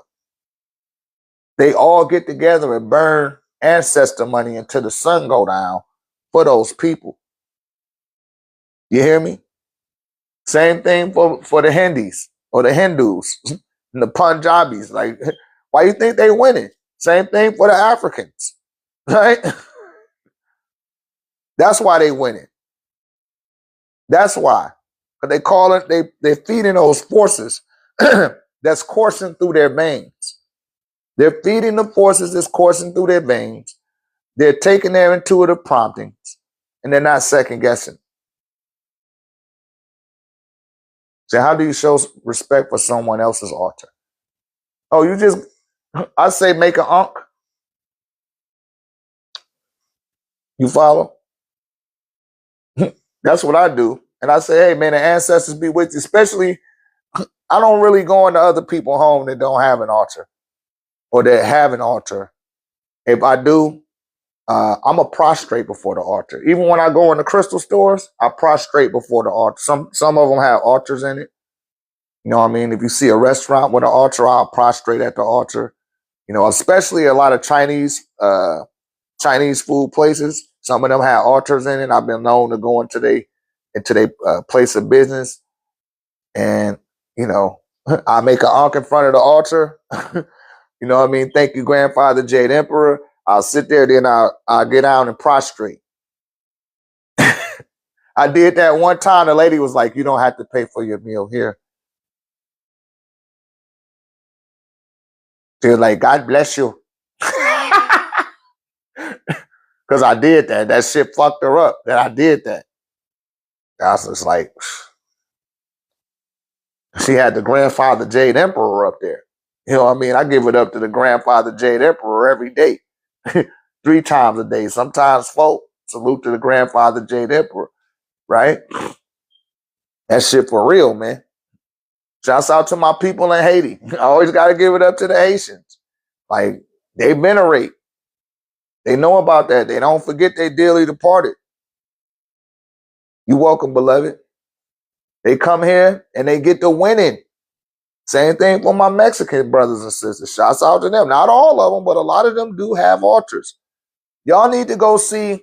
How many of you guys, put a 9 in the comment if you've seen El Chapo? Who's seen the El Chapo? Was that a movie or a series? I want to say it was a series. It was on USA once upon a time. If you haven't seen it, look it up. I'm almost sure it's on YouTube or something. Shouts out to 210. He's seen it. You seen the El Chapo? Oh yeah, was it Narcos? It was one of them. AP, you know. I know AP. Was it called El Chapo or was it called Narcos? I think it was called El Chapo. Or it was called Chapo or something like that. But that nigga had an altar in the little mausoleum. Yeah, that was Escobar on Narcos. Yeah, this was fucking El Chapo. That nigga be getting into it with the other cartels, and he'd go into the he'd go into the little tomb where everybody was. His brother, his dad was buried there. He had pictures up there for him. He had candles. He'd go in there and talk to their ass before he made a move. Before he would make his next big move, he go consult those beings from his own family, right? And he was winning.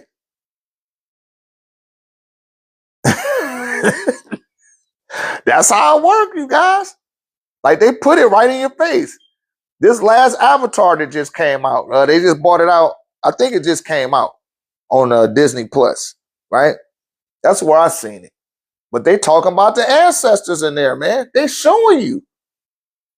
A lot of y'all be like, oh, this is a nice movie. Look at the graphics. They start talking about the ancestors, that shit go right over your head. Go right over your head. No, not The Way of the Water. It's the new one, Fire and Ash. They talk about it in, what's the name? But this one right here, this new app, the latest one, that shit right from the ancestral plane. That's a message to you guys from the ancestral plane. And I don't care if you black, white, Puerto Rican, or Haitian, or Asian, or if your name Five Dog from the Zulu Nation. Check that movie out. And that was the message. It didn't care about your color or none of that. It's about, yo, is you willing to open up your heart and make that connection? Check that shit out. It's going to fuck you up. For those, all my AAA people, y'all gonna watch that shit and shed a tear. If you haven't seen it. That shit hit me in the chest, man. I was like, damn. Man, it's powerful, you guys. Very powerful. Very powerful. Y'all know the movie Coco. Same thing. It's echoing the same sentiment, right? But outside the range of a Hollywood filter, them are the realest connections that you have. Uh, Fire and Ash, Fire and Ash, Avatar, Fire and Ash, something like that.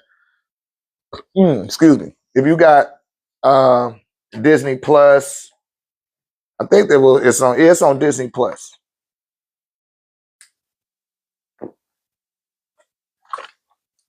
They said I seen it in the movies. Yeah,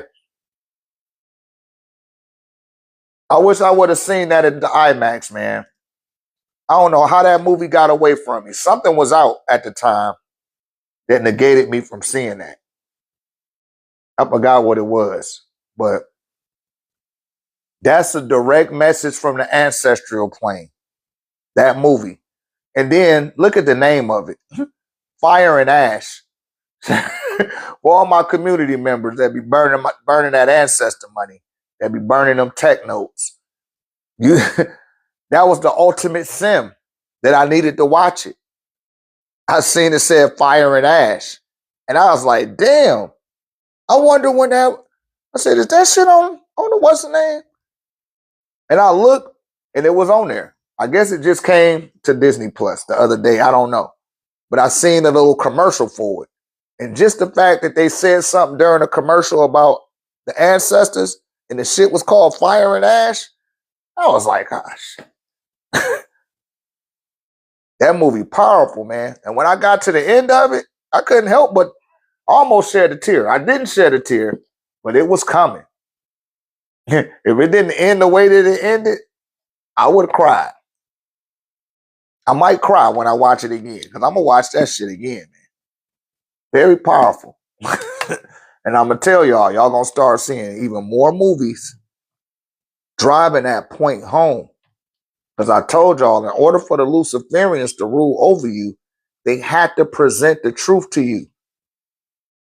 They don't have to tell you. They just need to show you.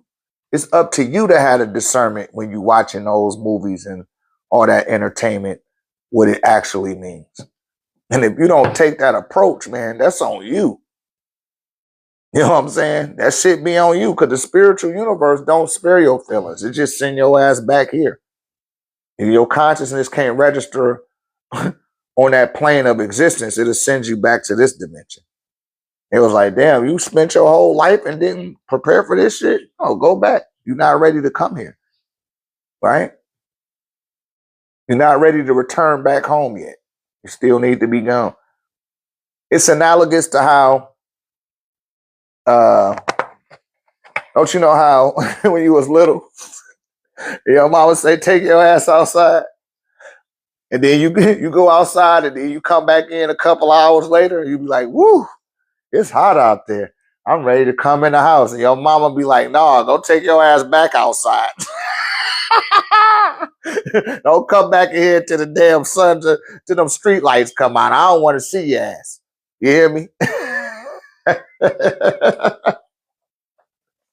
Oh, that's how the spiritual universe play your ass.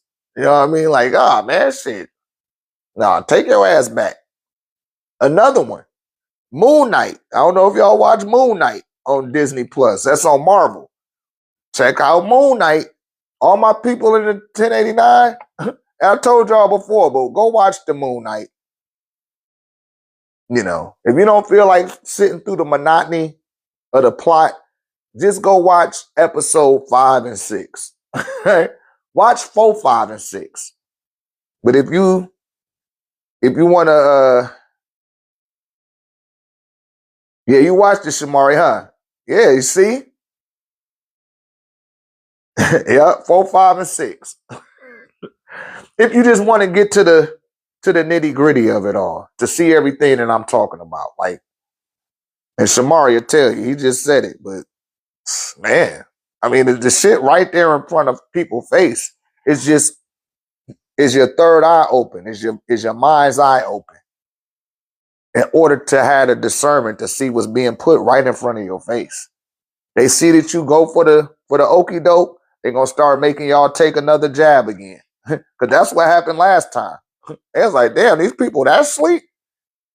And fuck it. Y'all want to keep working? You need to get this jab or you can't work. People started getting the jab and started dying. Did they not? Did nobody die from the actual virus? It was the vaccine that you took that wasn't even ready yet. Dr. Shiva Ayadari said most vaccines take at least 6 years to be approved. They approved that shit in 6 weeks. And people started dying from taking that shit. They wasn't dying from the virus. They was dying from the vac. From the jab. That jab was, man, that's premeditated murder. People need to go to jail behind that, man.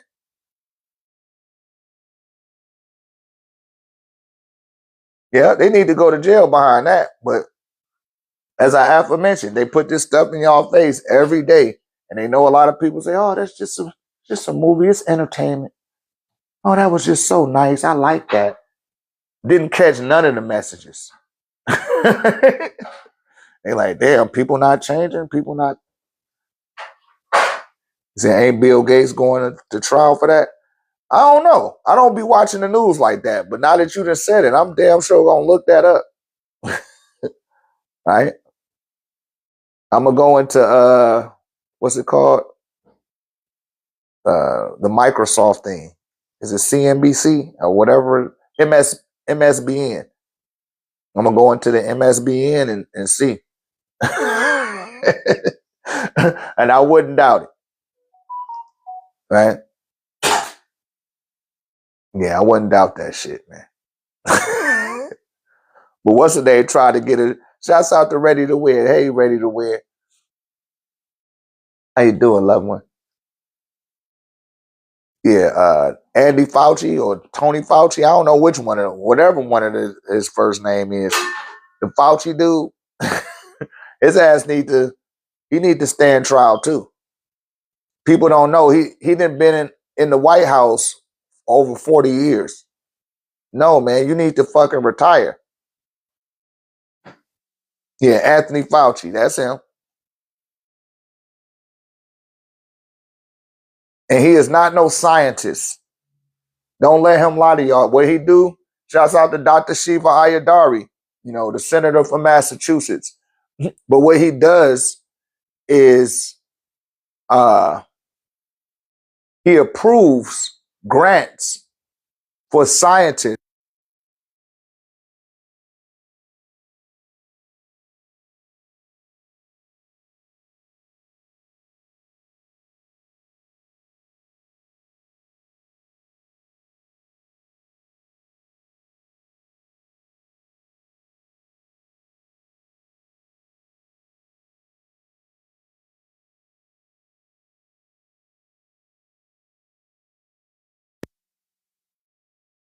What Andy Fauci do? He not no doctor.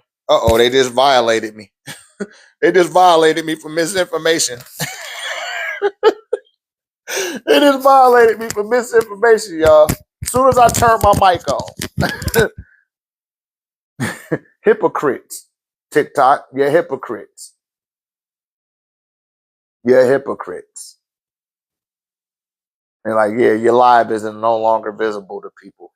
I don't know if I think it's for the whole live. I don't give a damn. Right? I'm all about the quality of people, not the quantity. Right?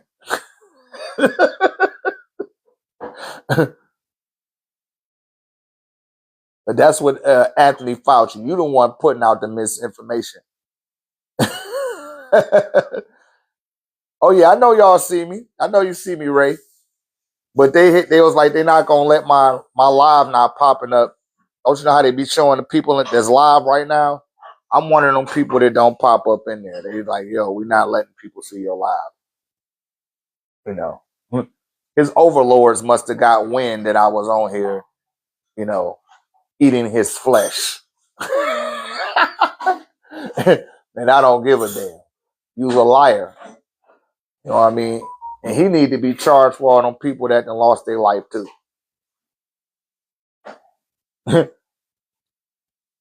Yeah, Normus. Yeah, you know, they took me out like, yeah, ain't nobody tripping. I appreciate that, Normus. Yeah, they told me that, like, yo, we not letting your shit be visible to nobody. Fuck that. Because I'm telling y'all the truth, you know. And it ain't like it's hard to figure out, but somebody got to say it. And I watch a lot of different lives. I just be seeing a bunch of niggas arguing. Be a whole bunch of arguing and whining and shit, man. Like, come on, man. I don't want to hold your attention and just be giving you some bullshit. I'm not going to play them type of games with you. You dig? I'm going to let you know what's good. But I'll take one more question. I'm going to get off of here and let my phone charge. And I guess we'll try it when I come back. You guys want to come up and be a guest, and you want to ask your questions that way, I'll do it. But it won't be re-uploaded. I'm not going to re-upload that particular live. But this particular live will be re-uploaded to YouTube in parts. Some of it I will put on here, but the rest of it will end up on the YouTube. Follow me on the YouTube if you haven't already. And come join us in San Antonio. That's the best I got for you. One more question. Anybody else? Any other questions?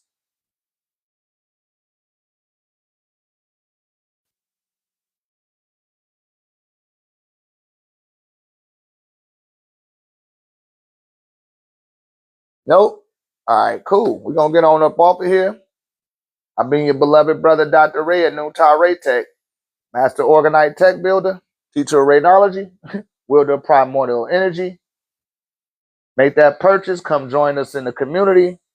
I'll see you guys a little bit later. May the ancestors be with you in this great day and time called Noon Ta Ray. Badu.